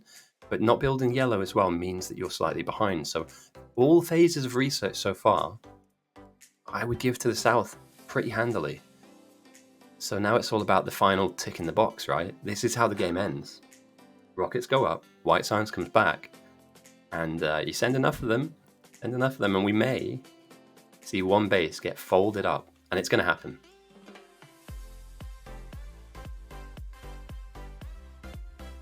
I don't know about this music, man. Let's try something else. I did clown music. Last week I did clown music. It was terrible. This creepy clown stuff. No, absolutely not. Tropical's not the one for me. But there's got to be something. Oh, do you know what? That's great. Great shout.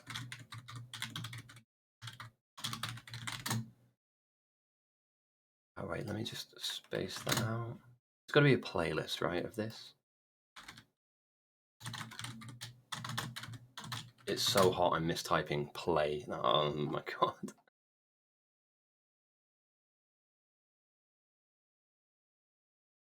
Is this right? I'm not buying your car. I don't care how good you think your electric car is, I'm not buying it. Ah, yeah, this is the right vibe. We'll stick on something a bit more hyperactive when the bugs come, but for now, we're cruising into building rockets. I can't get my words out, boys. What is going on? We're cruising into building rockets. We're about to go to space. So let's just take a bit of a deep breath, Let's celebrate the fact that on a very hot and sticky Saturday, we're here to watch a great game unfold. 16 players on the south, 18 players on the north. A nuclear generator is about to turn on with a very healthy amount of fuel circling around. Pipes are still being laid. Steam turbines are still being stuck down to be powered, and power is an issue on the south. Well, has been an issue on the south. Maybe they fixed it. And when this fires up to 900 degrees, it will start pumping out horrendous amounts power. Meanwhile, one more, is buffing up the wall, which is a great play. You'd hope that he takes his attention and his mind and his eyes down here and things out this one too, as we all know. And I don't want to go into too much detail because you guys, you watch this all the time. But for anybody that's new, that doesn't know, you can get hit on the side of the base. And in fact, most games end because of side swipes. Having a really thick wall here is fantastic. The bugs have to fight their way through this pattern and they get lost and then they get hit. The flamers will spew out like boiling hot, oil onto them and stuff. And that's brilliant, right? But it's the thin areas of the wall, of the edge, the anemic edge of your base that needs proper protection, full-on protection. And it's ever so the case that this is fine, this is fine, this is fine, this is fine. Right? When the bugs come and they're big, they will dent this, but they will not get through. They will just chip away at it, and then your bots will replace what they chip. You will be safe in your little cage. This is okay. This is not. So them coming here and smashing this wall will not take long when they evolve to like 100%. And meanwhile, when we look up north, they've opted for a much smaller base. The wall is incredibly thin in this main base area, and it's non-existent to the sides as well. And I kid you not, I say this now, and I'm quite good at this, predicting that a wave comes down here, and goes laterally at the very lowest part of your map. Like, stranger things have happened. Seriously, stranger things have happened. This gap might be the end of the game for them. And if you don't notice it, plug it early, then the bugs will crash into your power, then all of a sudden your lasers can't work. Yeah, it's dangerous. That's a good point, to be fair. If the bugs get to that northeast wall, if they cut anywhere near here, I wouldn't say screaming at my team, but I'm shouting, please, everybody go here. Stand in, be a speed bump, right? But then again, we have buildings. So what's quite good about this is that we have other areas that they'll have to go to first and smash into first. I wouldn't want to lose this base on the left-hand side. This is a really nice base. But you'd hope that with the, over 1,000? Oh, well, somebody's picked up the lasers, but there was over 1,000 in this box. You'd hope that down the line, and welcome, Fatal, by the way. This is the first time chatting to you. You hope that somebody's grabbed the lasers and they're going to start sticking them in the ground, and that includes around the nuke. You could even have a small box. In fact, I would probably aim, instead of walling this off, you could have a really big box, and inside of this box have hundreds of lasers, then just build a really thick wall around it. That's probably how I'd do it, like a really, really chunky wall.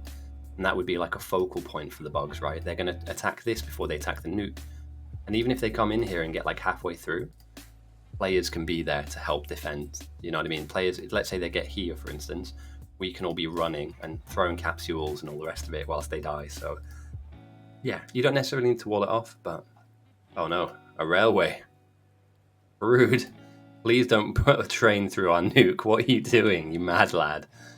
Why are you building a train anywhere near our nuclear reactors? Yeah, it's not good enough. It's a speed bump. And I would highly recommend just thickening this. It doesn't really matter. I don't think the South are really going to be the ones with a lot of problems defensively speaking, but stranger things have happened, man. This is a lot of products coming down the line. Like, if I'm North, I'm comfortable looking at this. I'm happy. It's about research now, I think. The game is now pivoting around research. Whoever can get to that rocket silo research first has the ability to Zero Sun says lasers have been delivered.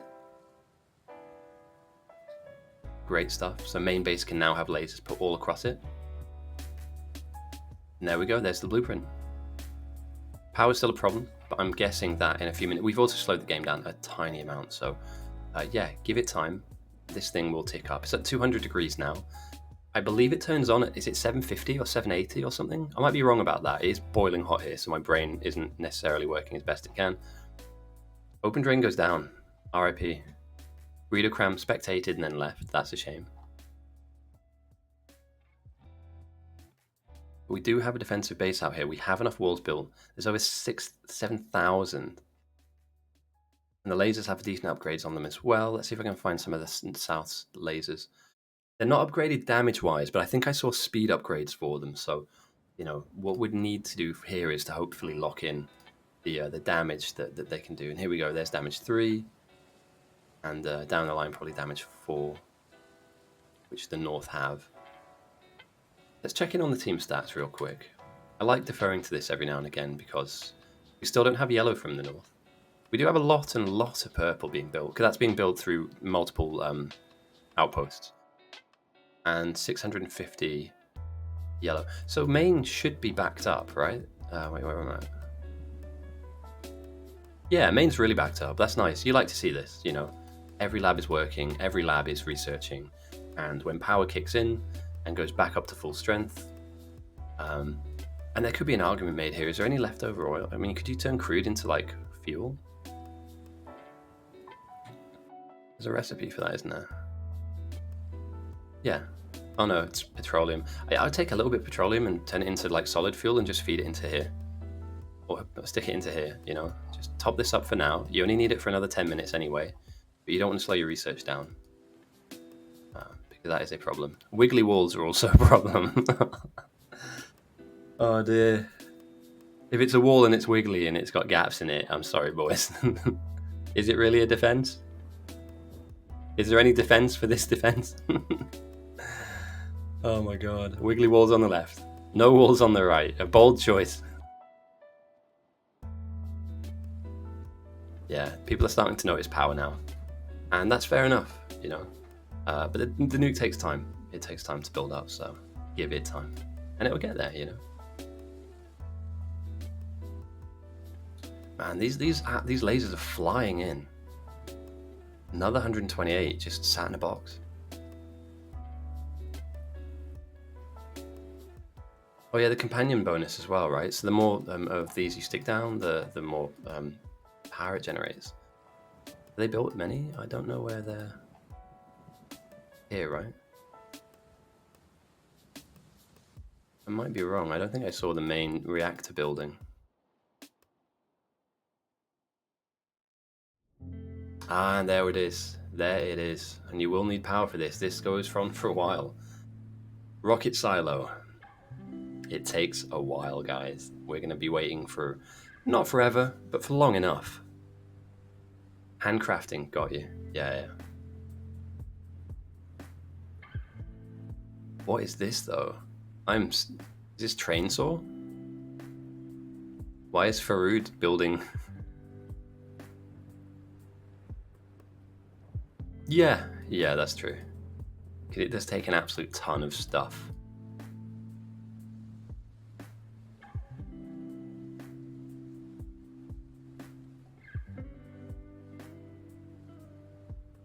What are they? I wonder what their plan is for this. Are they trying to get some coal from somewhere? Why do we have a train that's like going around one of the most important buildings in the entire base? In fact, one of the most important buildings in the entire game. That nuclear power goes down because you have a train line going through it instead of lasers here to defend it.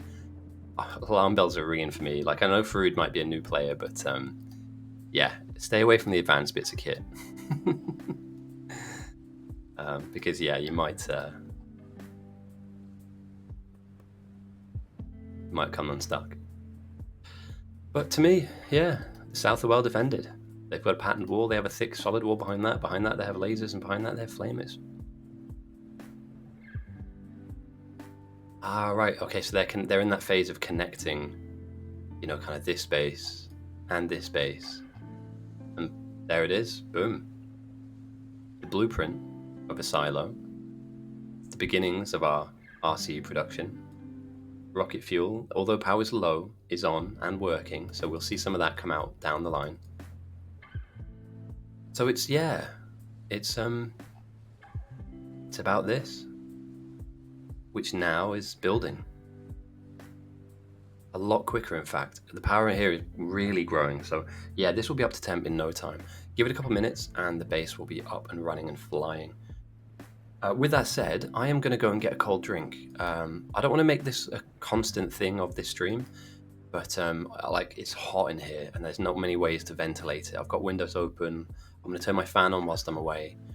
But yeah, it's maybe take a break yourself. if you want to. If not, stay here and do what you like. But I would advocate for, if it's very warm where you're at, use this time to have a bit of a break. And I'll meet you back here in about a minute. I'll try and find something really cool to zoom in on. That's not really cool, is it?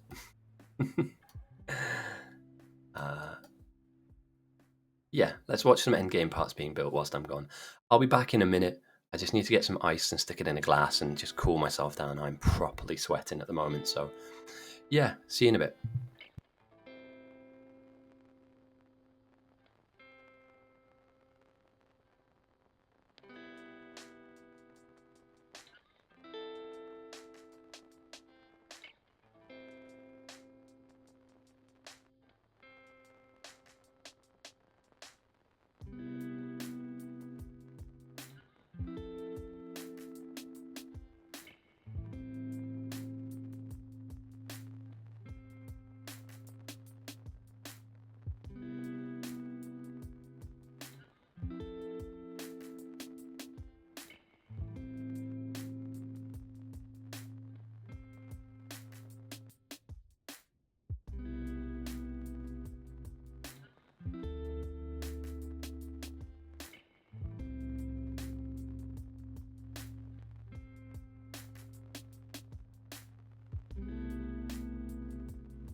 Oh, that's better. That is much, much better. I found some ice cubes as well. I have a pack of frozen prawns in my freezer, and I was genuinely going to get them out. Okay, so we have an issue here, a throughput issue.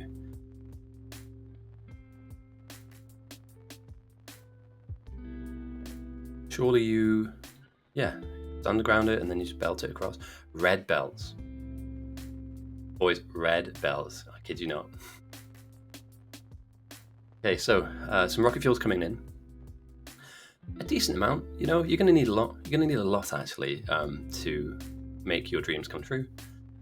But there's a way of rerouting this, right? You just stick a lot of this onto a belt and then you stick that over here somewhere, over here, down further south.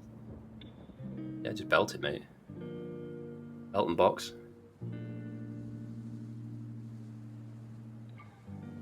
Anyway, sorry, let's look at the north. So again, we have a lot of LDS coming through. This build is huge. Hundreds and hundreds of LDS. They have enough LDS here to get a rocket up. Do they have enough RCUs? I don't think so. They're researching RCUs as we speak. Meanwhile, speed 3s are coming in, which the north already have, and they're going for weapon shooting speed 5, which I don't hate it, but you know, I'd make the most of your research. You know, you have the raw, or do you? Purple being slow. Maybe purple's a little slow.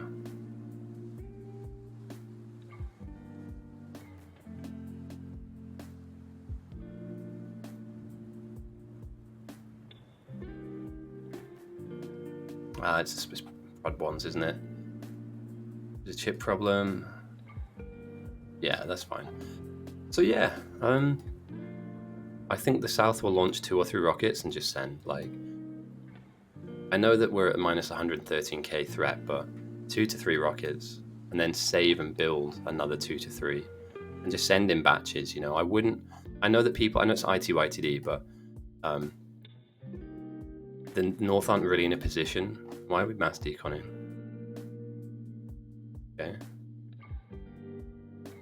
Really? We going out? I don't know, dude. That's like a lot of bot jobs. Like,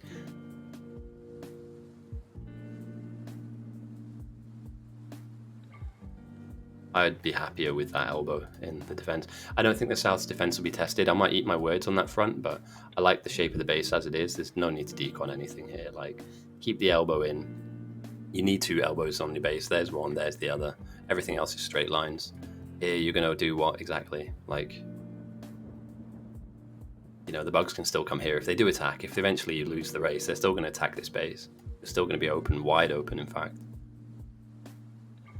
And at the bare minimum, why pull it up? Why not keep it down? Like, it makes no sense to pull this up, actually. Why not just have it as a second barrier?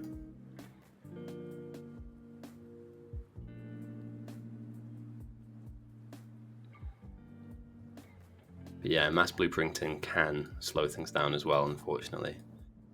So yeah, we're closing in. We're not far away, but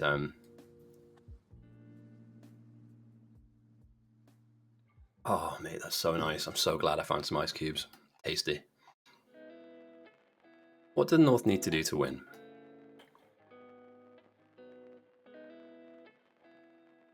Time, I guess, really. They just need time.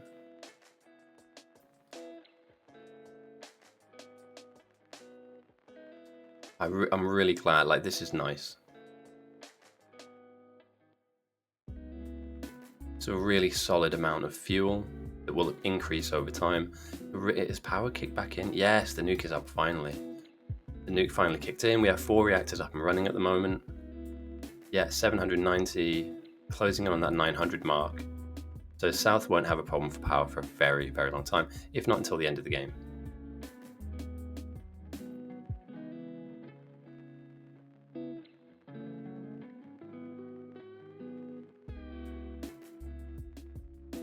Oh, finally, I can check in on that tab that we've been looking at throughout the entire game.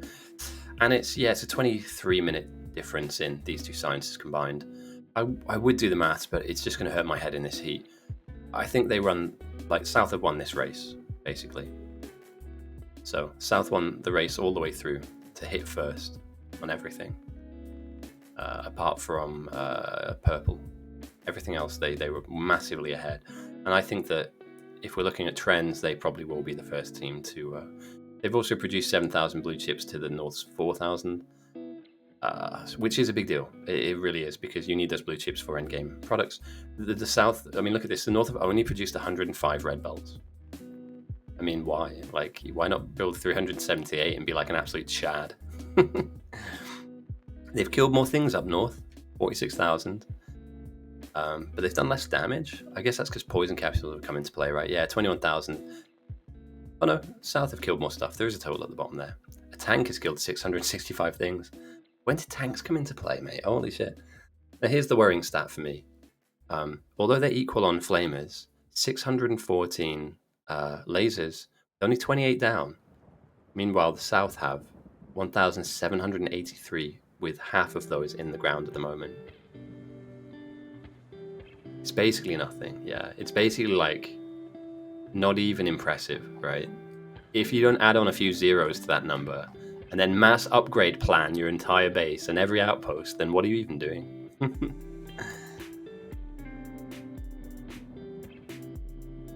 Yeah, we just wait for research now. The power problem has been concluded. Has it been concluded for... Yeah, these guys sorted themselves out, right? Because it was bouncing around. They're also kind of powering less stuff because they don't have all of these mixes in the middle of their base. yeah. If you don't have 4 billion blue belts at this point, why are you even playing the game? Like, come on, boys. Now here's my question to you guys: would it be worth taking out some of these labs and putting down some beacons? Because beaconed research could be a really good idea here, you know? Take out one every other lab, stick that at the end, and then put a beacon in the middle of everything. Or am I overthinking this? Because at this point now, you're only just waiting. You have everything you need. There's lots of it, and it's all backed up. So maybe a beacon or 2 in the right area, you know, maybe around the edge, a couple might help. I don't know. I might be wrong about this, but I swear I've seen beacon stuff in speedruns. And obviously we have beaconed RCU stuff here to make sure that it comes out quick. And it is. It's absolutely flying out. They have enough stuff here for more than one rocket, 100%. The only thing I'd be worried about, and again, it's ticking through nicely, would be things like rocket fuel, but it is coming in. In fact, yeah, it is coming in, so I wouldn't worry too heavily, and they're rebuilding it as well. Yeah, do you know what I mean? Like, take out 1 or 2 labs, and not all of them, obviously. The lag. Sorry guys, 1 second. Take out, or space them maybe. Space them. Yeah, space them out a bit more, and then put like, you know, 1 red inserter to go over the lab, and then just beacons down the middle. At this point in the game, it's probably why they get, you know, huge amounts of speed saved, basically. Yeah, I know they're less effective, but anything to help, right? Even if it's a 5% increase in speed, I'd take that. You know, I'd be like, that's a win for me, to have that kind of boost. And again, I know it takes a lot of power, and you are using some speed 1s, etc. But this is worrying. Why are we doing this, boys?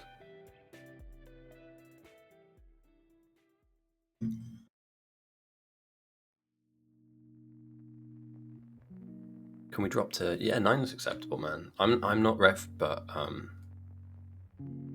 9's fine. It's when you start dropping it to like 0.7, 0.8 that the game really drags itself out, and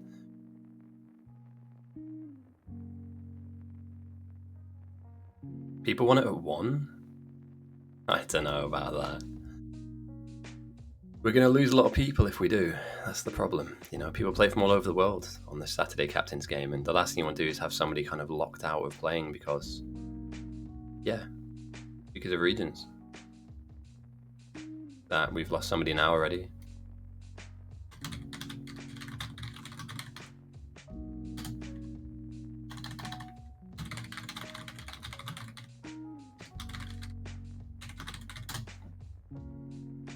Cool.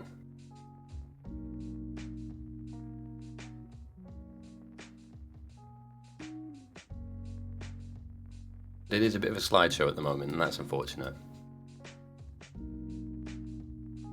But with the amount of people that are disconnecting and reconnecting and stuff, it's...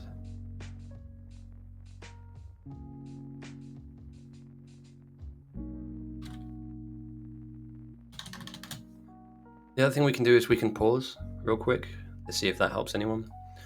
Also, things like mass blueprints, huge blueprints, do slow the server down. We have seen that in the past. People that have these huge like prints that slam down, they do slow us down. So it does, yeah, it does. And I think that it's got something to do with the clear corpse command, right?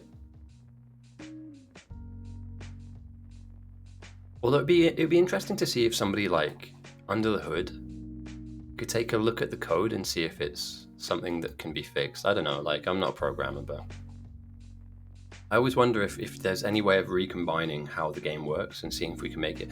At the same time, though, there's 30 people in the same game, you know.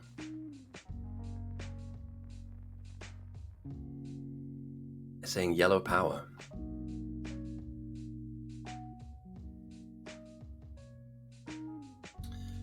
I'm with you, 99. Honestly, I think I'm a lab beaconer. I think I'd get some value out of it. And oh, steady. Do we need to lose power?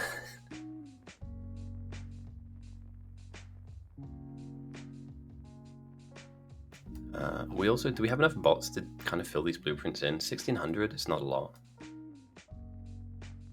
But I guess they're going to drag this elbow down to this lake and...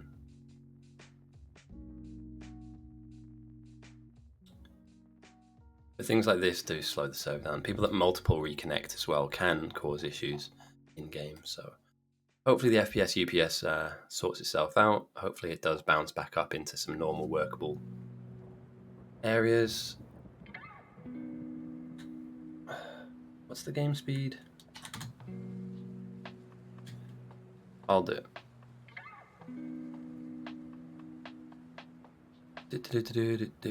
Kick ban.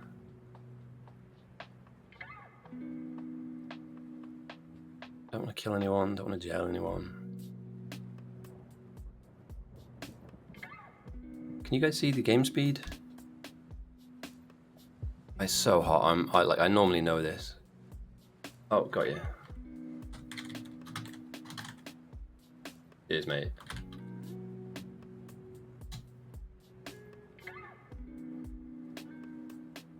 Oh, is it -C, is it?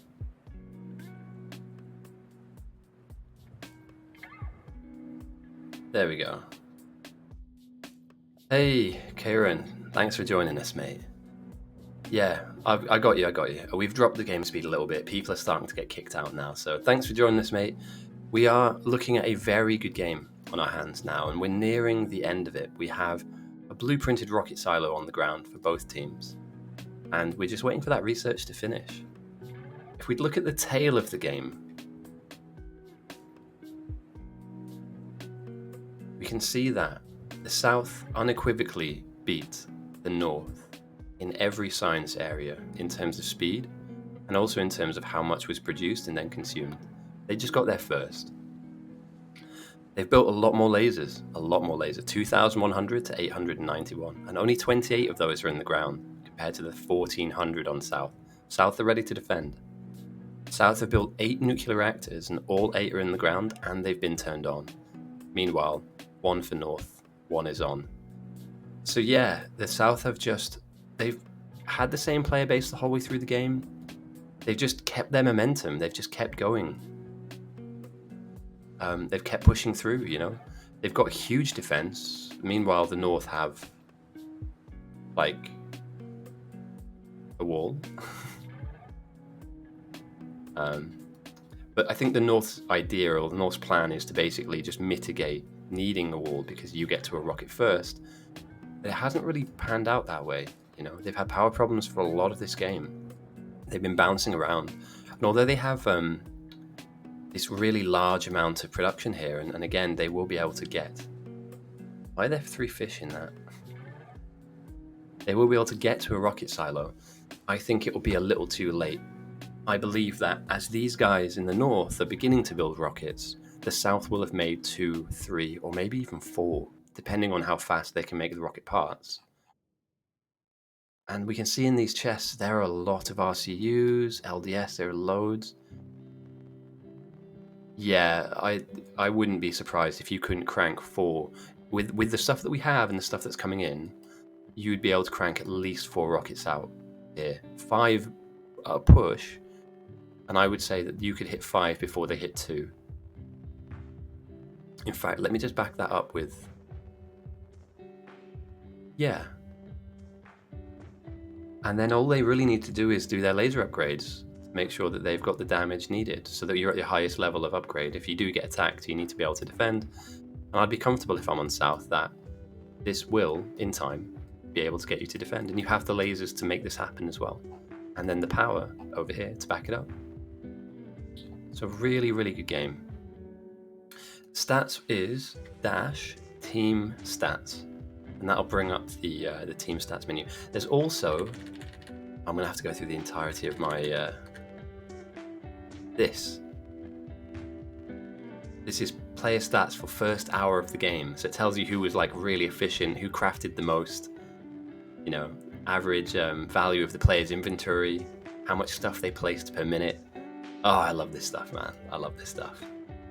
Oh, is that just through the whole game? That's just literally, yeah, I didn't know if this was counting the whole way through, because I saw some people with like thousands of stuff on them. I'm like, there's no way.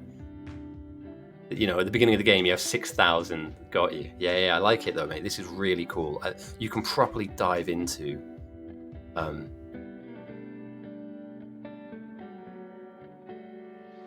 Honestly, these upgrades are wild. This is really cool. We are ready to be an esport.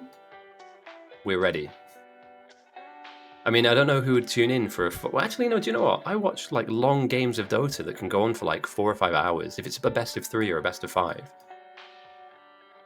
So maybe people would watch this. I mean, you guys tune in, but you guys tune in so you can cheat and look at the other opposition's maps, and you know, I tell you guys what's going on both sides, so you get kind of like a free ride in that respect.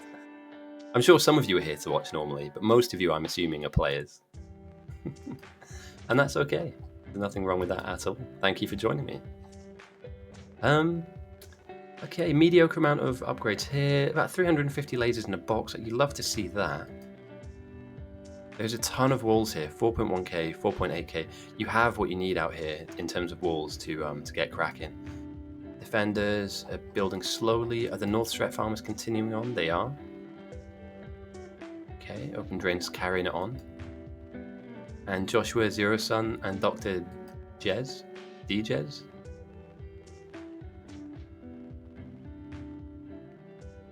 Just plowing through.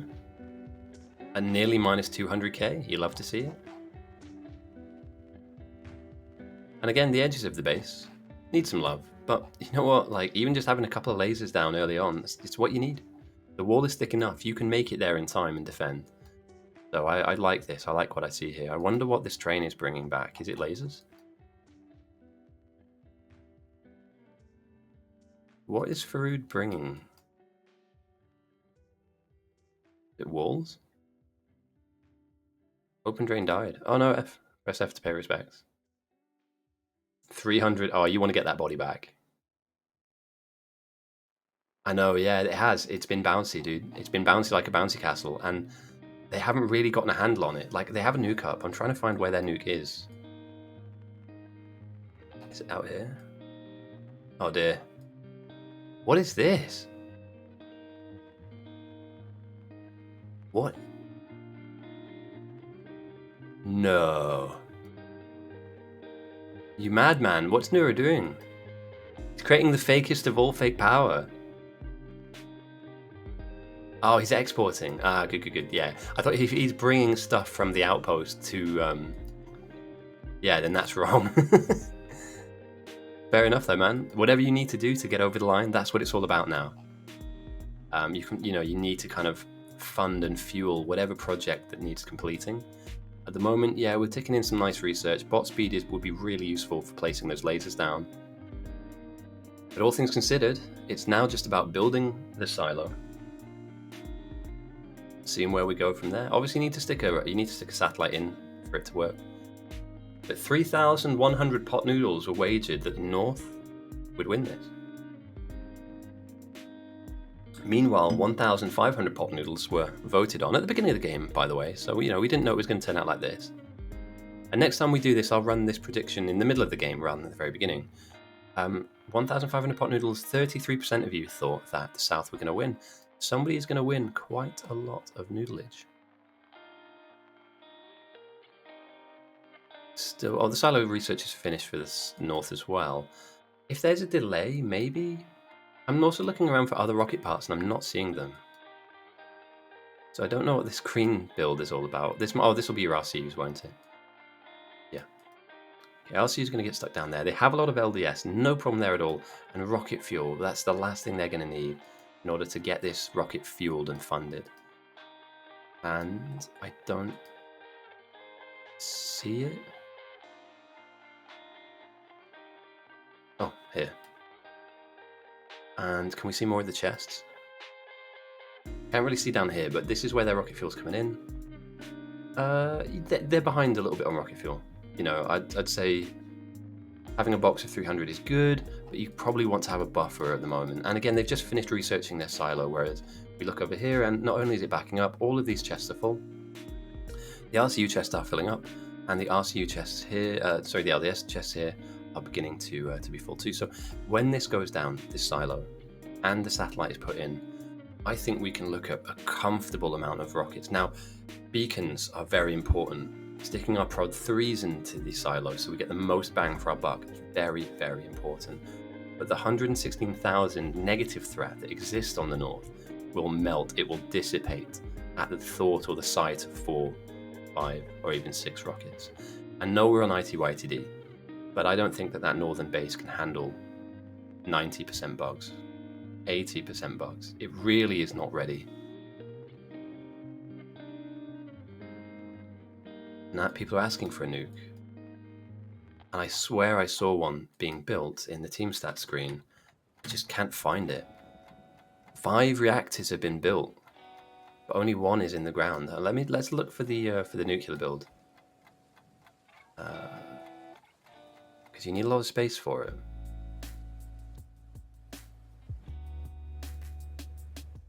not this, is it? There's no way it's this. It is. Where's the reactor? Oh, it's here? Am I... I don't build nukes often. I'm normally supporting an outpost at this part of the game, but is big long pipe is a bad idea, right? You don't do big long pipe. You could cut this. Hang on a second. We're gonna draw this out. I need to ratify this in my own head, right? Big white square. Big long heat pipe, right? Why not? Halfway down, cut it in half, and put that red square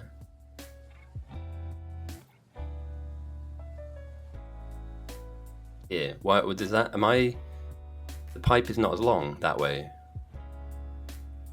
You can go 13 or 14.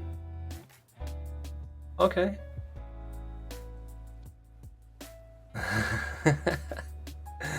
Yeah, you're right.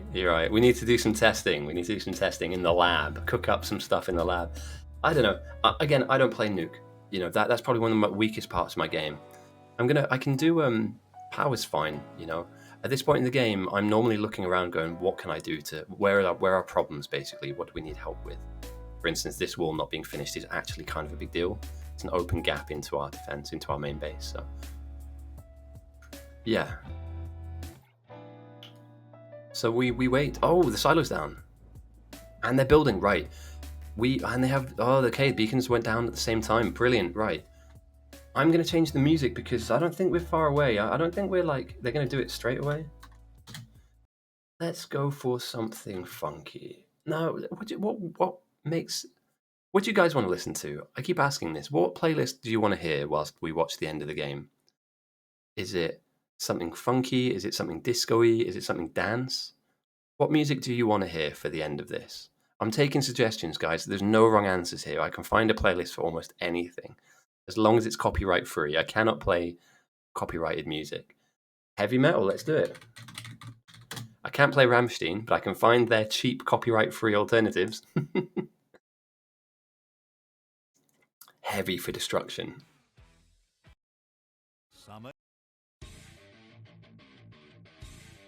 Also, please tell me if this is too loud, because I know this is a lot louder. All quiet. I like it though. It's got the right vibes, like destruction is about to happen. We used war music at one point, which worked really well. You know, like battlefield music? It worked really, really well. I like metal though. Metal's a good shout. Yeah, the Rammstein we have at home. Discount Rammstein. If you need me to turn it up, let me know. I don't know how loud it is for you, so it might not be loud enough. Or it might be too loud. Tell me either way. Rocket number 1 sits in the silo at 2 hours and 45 minutes.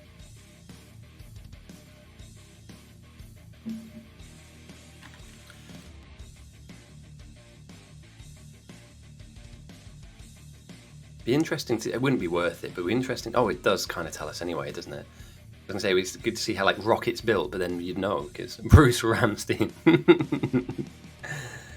I like it, man. Heavy, big drum solos, heavy electric guitar. That's my kind of thing. It's when they start screaming, I'm a bit like, ooh. No, actually, I don't mind it. It's screamo that I hate. You know, when they're I don't know. Like what you like, enjoy what you do. I can't listen to it though. It's not for me. Not for me at all. All right, rocket number 1. And we are going to wait here until rocket number 2 comes up because that will give us a good indicator as to how fast this is. Rocket number 1 flies into the sky at exactly the 2 hour and 46 mark. And instantly, as the hangar doors close, 1,000 science is returned. And the moment they finish closing, rocket number 2 begins. So, 2:46. At 2:48, if this has been fully beaconed, we should see the next rocket. I think it's 2:46 and a bit. Oh, I can see what the rail's up to. Ah, they're exporting. Yeah, anything spare, just bring it there. Do you know what, mate? If at this point, if it's clunky and it works, if it's ugly and it works, it's fine. You know, just plug it in. You know, we need lots of stuff. And although they have like 3,000 there and 800 here, even if you just miss out a little bit, oh, mate, what solo? It's one of the guitar solos of the modern era. It's not one of the great guitar solos of the modern era. It's one of these solos. Hey, I'll take it, man. I will take that all day long. I wonder why they haven't finished up here, though. They probably should, or look to. It's not the biggest thing in the world, but incoming. Brilliant. Boom. Love to see it. Alright, 79, 80 out of 100. It's 247. None of the chests require the high level items are really running out or running low. Everything's looking really strong for now.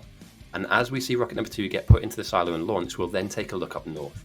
I want to see how close they are to their silo, if they've made any progress.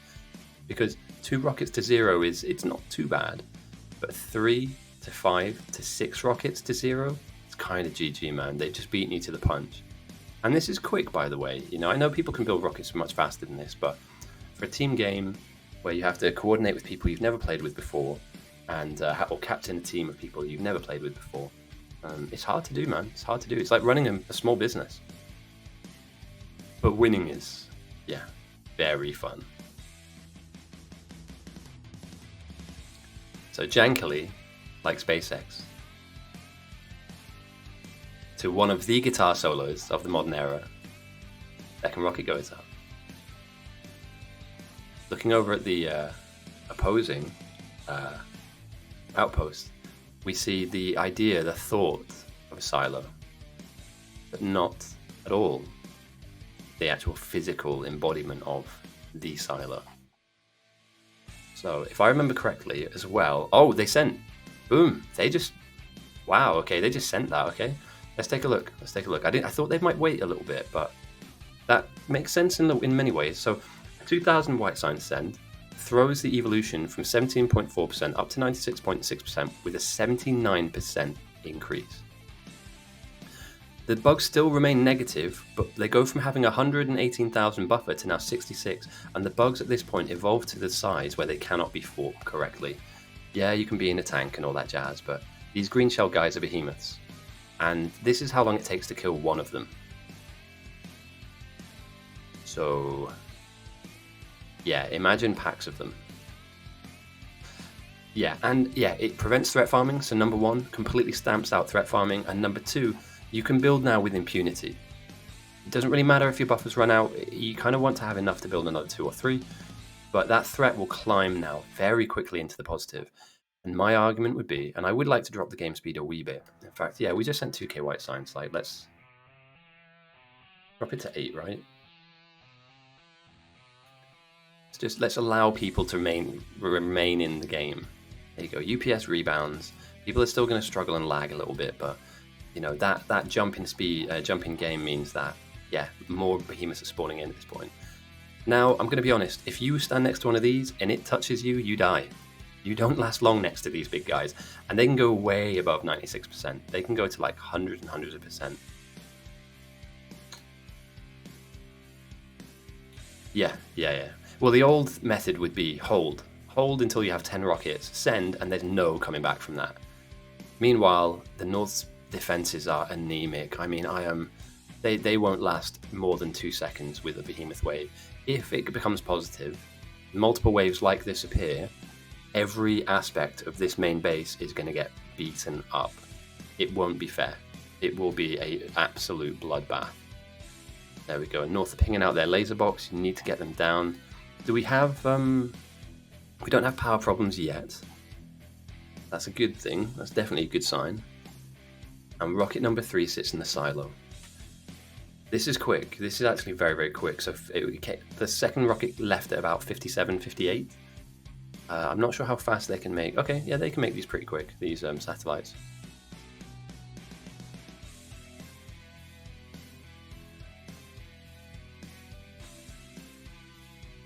Mate, Metal Music was a really good shout. Holy shit.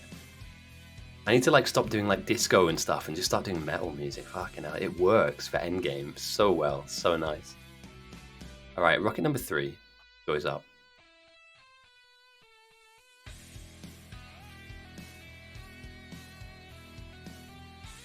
And how do we play this? Do you send 2k every time? Or do you now wait for the big send? Big 5 rocket send? Because 2 minutes every rocket to be built means we're only waiting 10 in-game minutes. We have slowed the game down a bit, so it might be a little bit longer, but 10 in-game minutes full speed gives us 5 rockets if we have enough of the buffer, and I believe that we do, with items flooding in as well to help. We don't have a problem building satellites. You could wait. Although,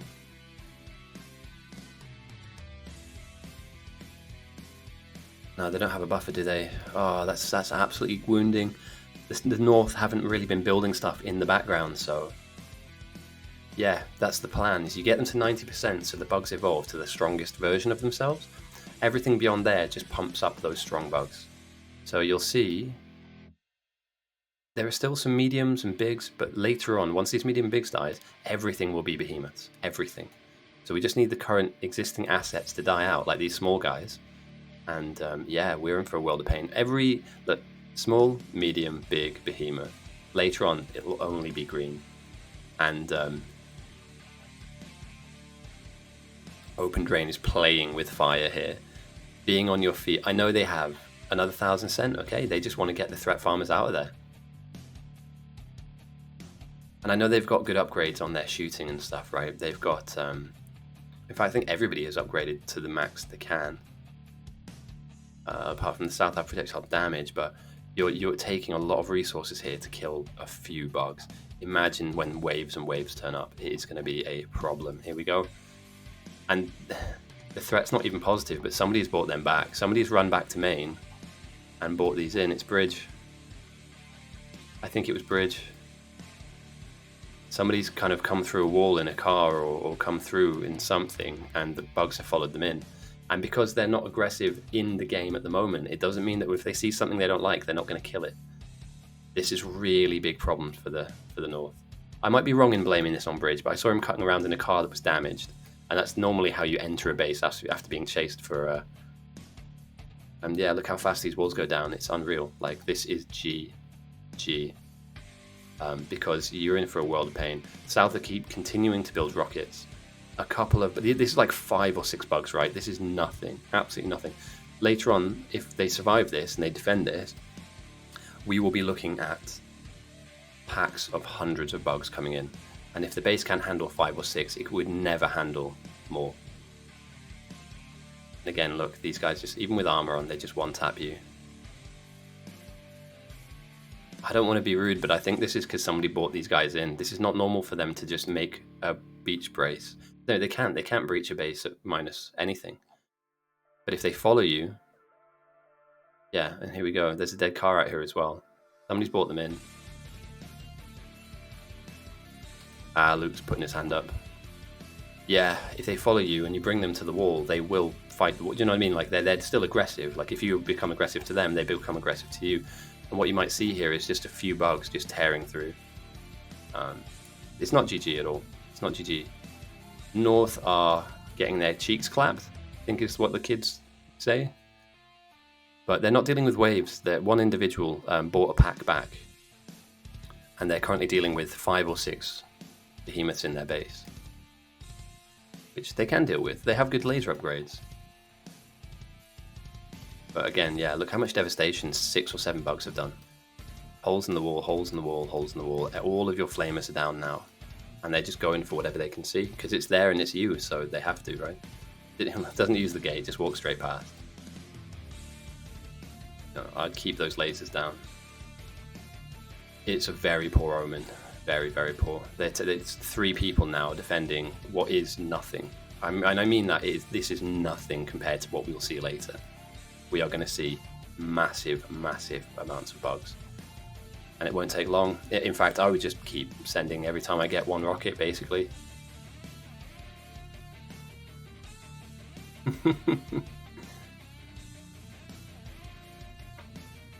So you predicted the right outcome, but you just chose the wrong side. You were right in your prediction, but just about the wrong side of it all. It's not GG, but it's painful. You know, it's painful. And what you're doing here is you're learning a lesson very, very inopportunely. Like, this is the wrong moment in the game for you to learn that you have bad defenses. You know, you needed to have learned that an hour and a half ago and gone, hey guys, I don't think a 2-thick wall is good enough. 2,000 more go across. The threat is now positive. Now we see the aggression. There is no more hiding from it. 5,000 white signs total have been sent. It started at 17.4 points of evolution, and after 5 rockets, we're looking at 123.2. And the bugs are positive. There are 23,000 of them. And I am not joking when I say that I am very worried about the north space. We talked about this all the time. You know, this is not even good enough. And it's good it's there, but even that isn't enough to save you from the bugs. The only redeeming factor that you have here in this is that you've threat farmed so deep into the bug territory, they have to make a long distance walk to get to you.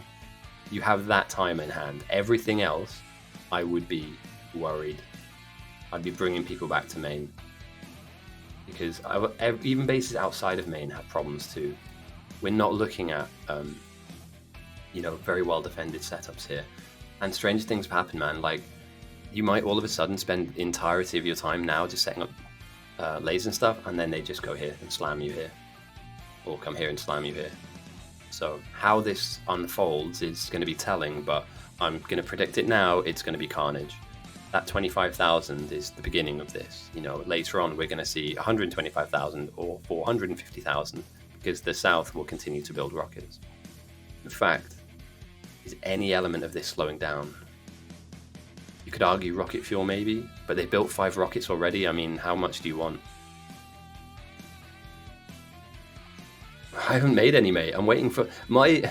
I was so sad, dude. I haven't been disappointed in a long time, right? Because I don't let things get to me, but my 3D printer turned up and it was squashed. I don't know what happened to it. It was completely squashed. Like, some really heavy cargo container had just, like, landed on it. I love starting defense at 2 hours and 30 minutes. Yeah. They've got time, though. They can try. You know, get capsules on, turn this back on. Holy shit. Get your capsules in and just pray that the 4 people in main that were left alone, or 5, sorry, with massive blue as well. Yeah, that they can help. Redirecting copper now is not going to help you. Like, this is just going to be carnage. And there we go. Another 1,000 goes across. 123 goes to 132. We're now looking at 66,700 bugs. They're coming, boys. They're coming. They're getting stronger, and they're getting faster, and they're going to start meandering away from you as a threat farmer. Car is not going to be fast enough down the line, and we can see now the makeup of these waves are much more green based, meaning that when we start to see them slam into walls and stuff, here we go. This is a problem. This is a big problem. These 2 here with health bars are bosses. They are really problematic to deal with. 3 of them, in fact, I think in total. I think I saw just then. No, 2. Yeah, nightmare stuff, right? Imagine 10 or 15 of these waves coming for your base. Again, you know, we look at the side of North Space, it doesn't exist. It doesn't exist. And although they can get through here, they'll just tear this up. In the main, here we go. This is actually what they're defending with, and to be fair to them, you know, they'll lose lasers, but multiple waves coming through to this will just eventually degrade this area. So I'm waiting to see the wave that hits the wall. You can kite this one, that's fine, but there'll be another one here. And there we go. We've got some bosses here, and there's no defenses at all there. And here they're just spread out. That's carnage, absolute carnage. And you can play the entire game, you know, red belt, everything you want. But yeah, if you don't defend yourself, why join the fight? It happens every game, so I'm not saying that the North got this run wrong. Everybody falls eventually, right? Everybody crumbles down the line. You know, you're playing against very quick people who are very organized. They spend most of the week, you know, looking forward to this game so they can have that time to play in the big game. And yeah, some defenses aren't going to cut it. Here we go. Just as I predicted, a sideswipe. And what's going to defend you? 2 flame turrets with crude oil barely in you. Like basically no crude oil in there. That's terrible, man. I mean, they may aggro onto this, but I think that they're just going to end the game. I think that's the wave that ends the game. And it starts with this boss. It always, mate, always. I don't know. Nothing has changed in terms of like I don't think their pathing has changed. They just get in, man. You've got to create a box and make sure that box is equal strength on every side. You cannot allow this to happen. And we'll see it every week until people learn. We'll say it every week until people learn. Look, one shot destroys the pipe in the middle of the flamers. And this is a normal wave, right? Honestly, like, this is nothing. You can defend this. This is defendable, but not with this level of defense. No, we are looking at the wave that will end the game. This is the wave that will absolutely end the game. They may have enough lasers that they can panic throw down by the silo, but yeah, they'll create a hole as well for the next one to come through. So I'll take a look around to see any other parts of the base that are on fire. But imagine that they spent a lot of time and energy defending up here. Well, they didn't, because it's weak up there. And then the area they didn't even look at is the one which is letting them down. You know. So power goes down. They could even disconnect power that's going out to their outposts as well, which is wounding. This is it. This is GG's.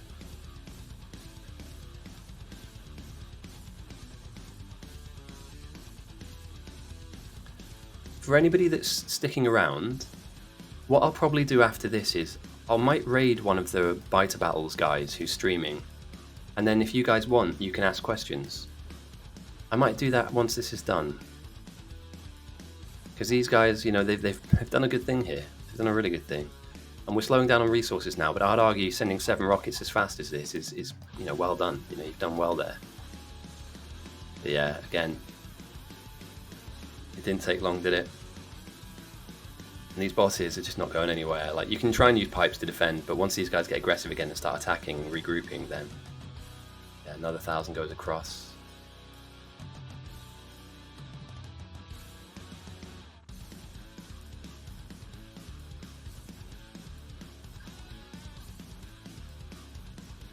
It looks like they've dealt with some of the bugs that came close. Stuck a load of lasers down, that's fine. Again, what did that last 1,000 do? Jumped us to 140. Okay, yeah, it starts to really, like, at this point, you just throw what you get. They are absolutely chewing through stuff. And what about the North's rocket? Yeah, what about the North's rocket? One is in the silo, but with minus $250,000, I mean, you'd need a lot of rockets to delete that buffer that the South have made themselves. And that's just consistency. Their guys have been doing this threat farming thing the whole game, like all the way through the game. This base is just, look at that, devastated, absolutely devastated. And here we go, this is what the game looks like at the end. These are all bosses, they're doing their own thing. These waves are just going through pre-made wall holes, right? So although you have lots of lasers here, it doesn't need to necessarily break into the base. All they need to do is degrade this area, right? They just need to degrade the area, pull the walls down a little bit, kill off a couple of the lasers, and then the wave behind it or the wave behind that, as we saw in this area here, the next wave flood through. And it's almost like the ending of The Matrix. I didn't watch the 4th film, I mean the 3rd one, when they have that huge battle and there's all those little robots flying through the shooty suits. Yeah, eventually they'll get through. They proliferate, I think is the right phrase. Here we go, we've got some bosses here. They don't need to make it all the way through. But 140% evolved, they actually have a chance to revive. A 16% chance. So if the South keeps sending rockets, you never know. Some of these guys might just bounce back up onto their feet. But yeah, if we look here, all they're doing is just making gaps, making holes in the wall. And then the next wave, right on cue, are going to come and join this hole. And as you can see, it's been widened by the last group. The last group created a wider gap than before. They just walk in, fuck stuff up, They all die, it doesn't matter, because then they made it here. Next time they're going to make it here, and then beyond that, there's no defense, right? So, yeah, before you know it, they're through, they're in, and it's done. I believe that this is it. I called the last wave was game ending, but I didn't realize they had a lot of lasers. Yeah, mate, I remember the anime. I remember that. Yeah, it was quality. They had some really good products, but unfortunately, if they made it now, it wouldn't be the same. You know, and I don't want to be like, oh, it's all woke now. It's not about that. I feel like they just don't make good stuff anymore. You know, or if good stuff has been made, then you know, it's niche. I need to watch the new One Punch Man. That's something I definitely need to check out tonight. 100%. It's kung fu films. It's going to be. I'm going to stick on Kung Fu Hustle. I want to stick on Big Trouble in Little Chinatown. And do you know what? I'm going to stick on The Matrix, mate. I've got time. It's boiling hot. I'm not going to sleep tonight. So, yeah. And they're in. Oh, they're in deep as well. Oh, dear. They're in very deep. Apologies if it's a bit of a picture show at the moment. Because of the amount of assets that are spawning in, things slow down, effectively, to a crawl.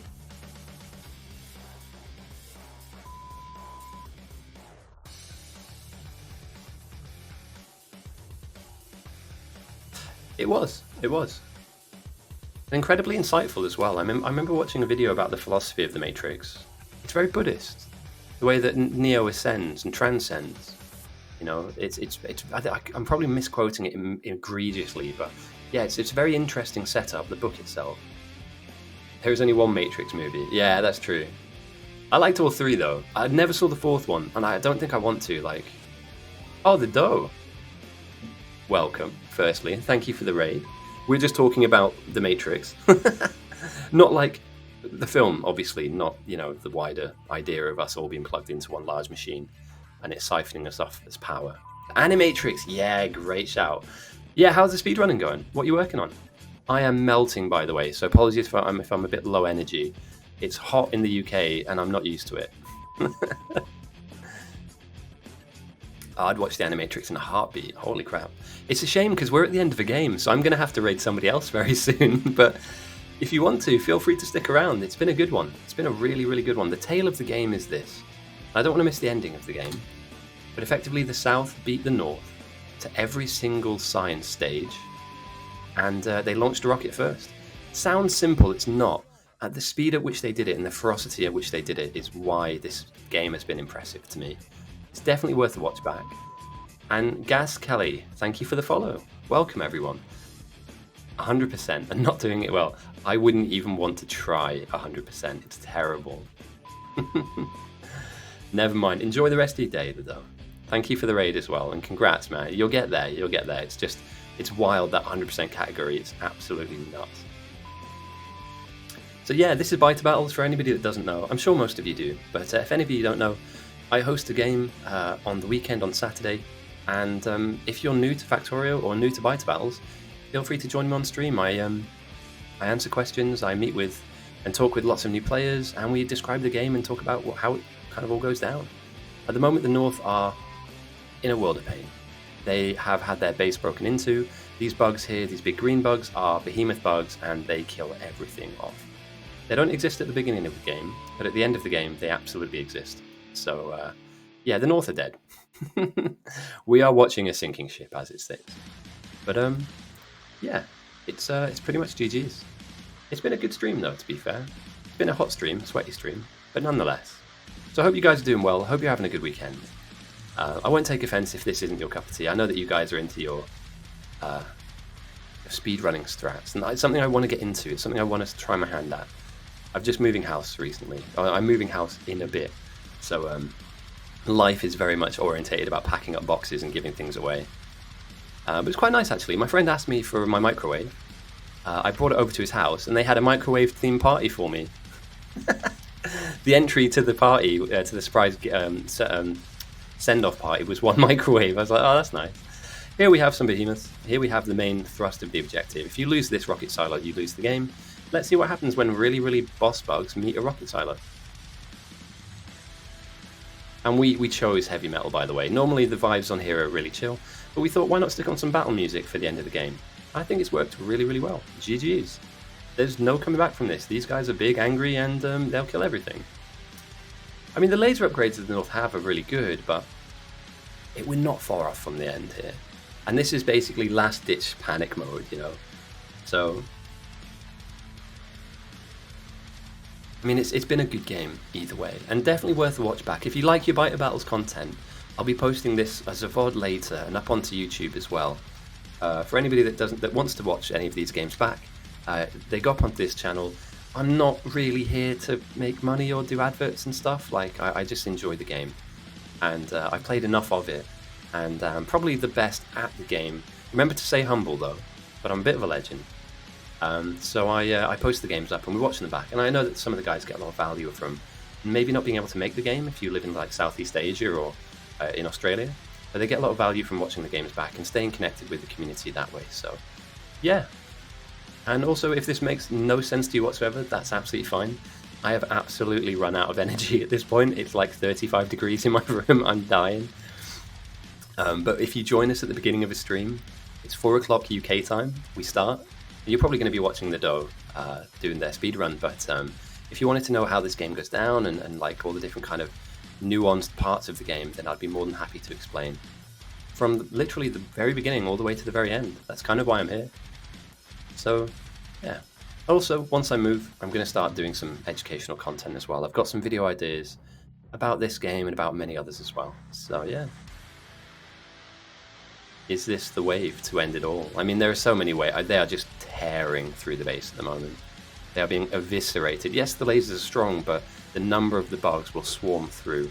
And that's how we got into the Matrix, with swarms of those robots fighting all those like gun suits and stuff. So they don't need to. This wave doesn't need to necessarily win the game. All they need to do is degrade the area enough for the next wave to come through. And for any of you that know me or that have seen the stream before, we like to use what's known as MS Paint. So all they need to do is chunk through this area of the map, getting to maybe here as a stopping point, meaning that the next wave that comes through will get to here, the third wave will get to here, and the fourth wave will absolutely detonate the silo. So it's a degradation game, if I can get those words out whilst it's very, very hot. And yeah, already a huge hole has been opened just by the silo. GG's being called now, and I think they know for sure. It's just a little too late. The North did send rockets though. They did send rockets. But they just got to them a little bit later. And look at that. To one of North, the South have built 9. That's worrying. You know, that is worrying. But the South have done very, very well here. You know, very well. This has been a really cozy experience to cast. You know, sometimes it's difficult to kind of pick up on things, and for Genuine, this has been a really enjoyable, castable game. It sucks to lose, but GG's to the North. Well played all round. See you here next week for the next one. And yeah, I think we'll raid. We'll see who else we can raid. If anybody has any suggestions of people online, throw them out into chat and we'll raid them. You know, I'm not precious. I'm not here to be like, stay and watch all my videos. And yeah, let's go and raid some. Let's raid somebody with 1 viewer and say hello and make somebody's day. How about that? Is everybody all right with that? We'll see if we can find somebody who like we know in the community maybe. But I'd like to think that we can try and make somebody smile today. We'll find another Factorio person and we'll raid them. How about that? And GG's all round. Let me actually, why not type GG first? Thank you for joining me as well, by the way. It's always a pleasure being able to do this stuff, and it's really nice to finally be back.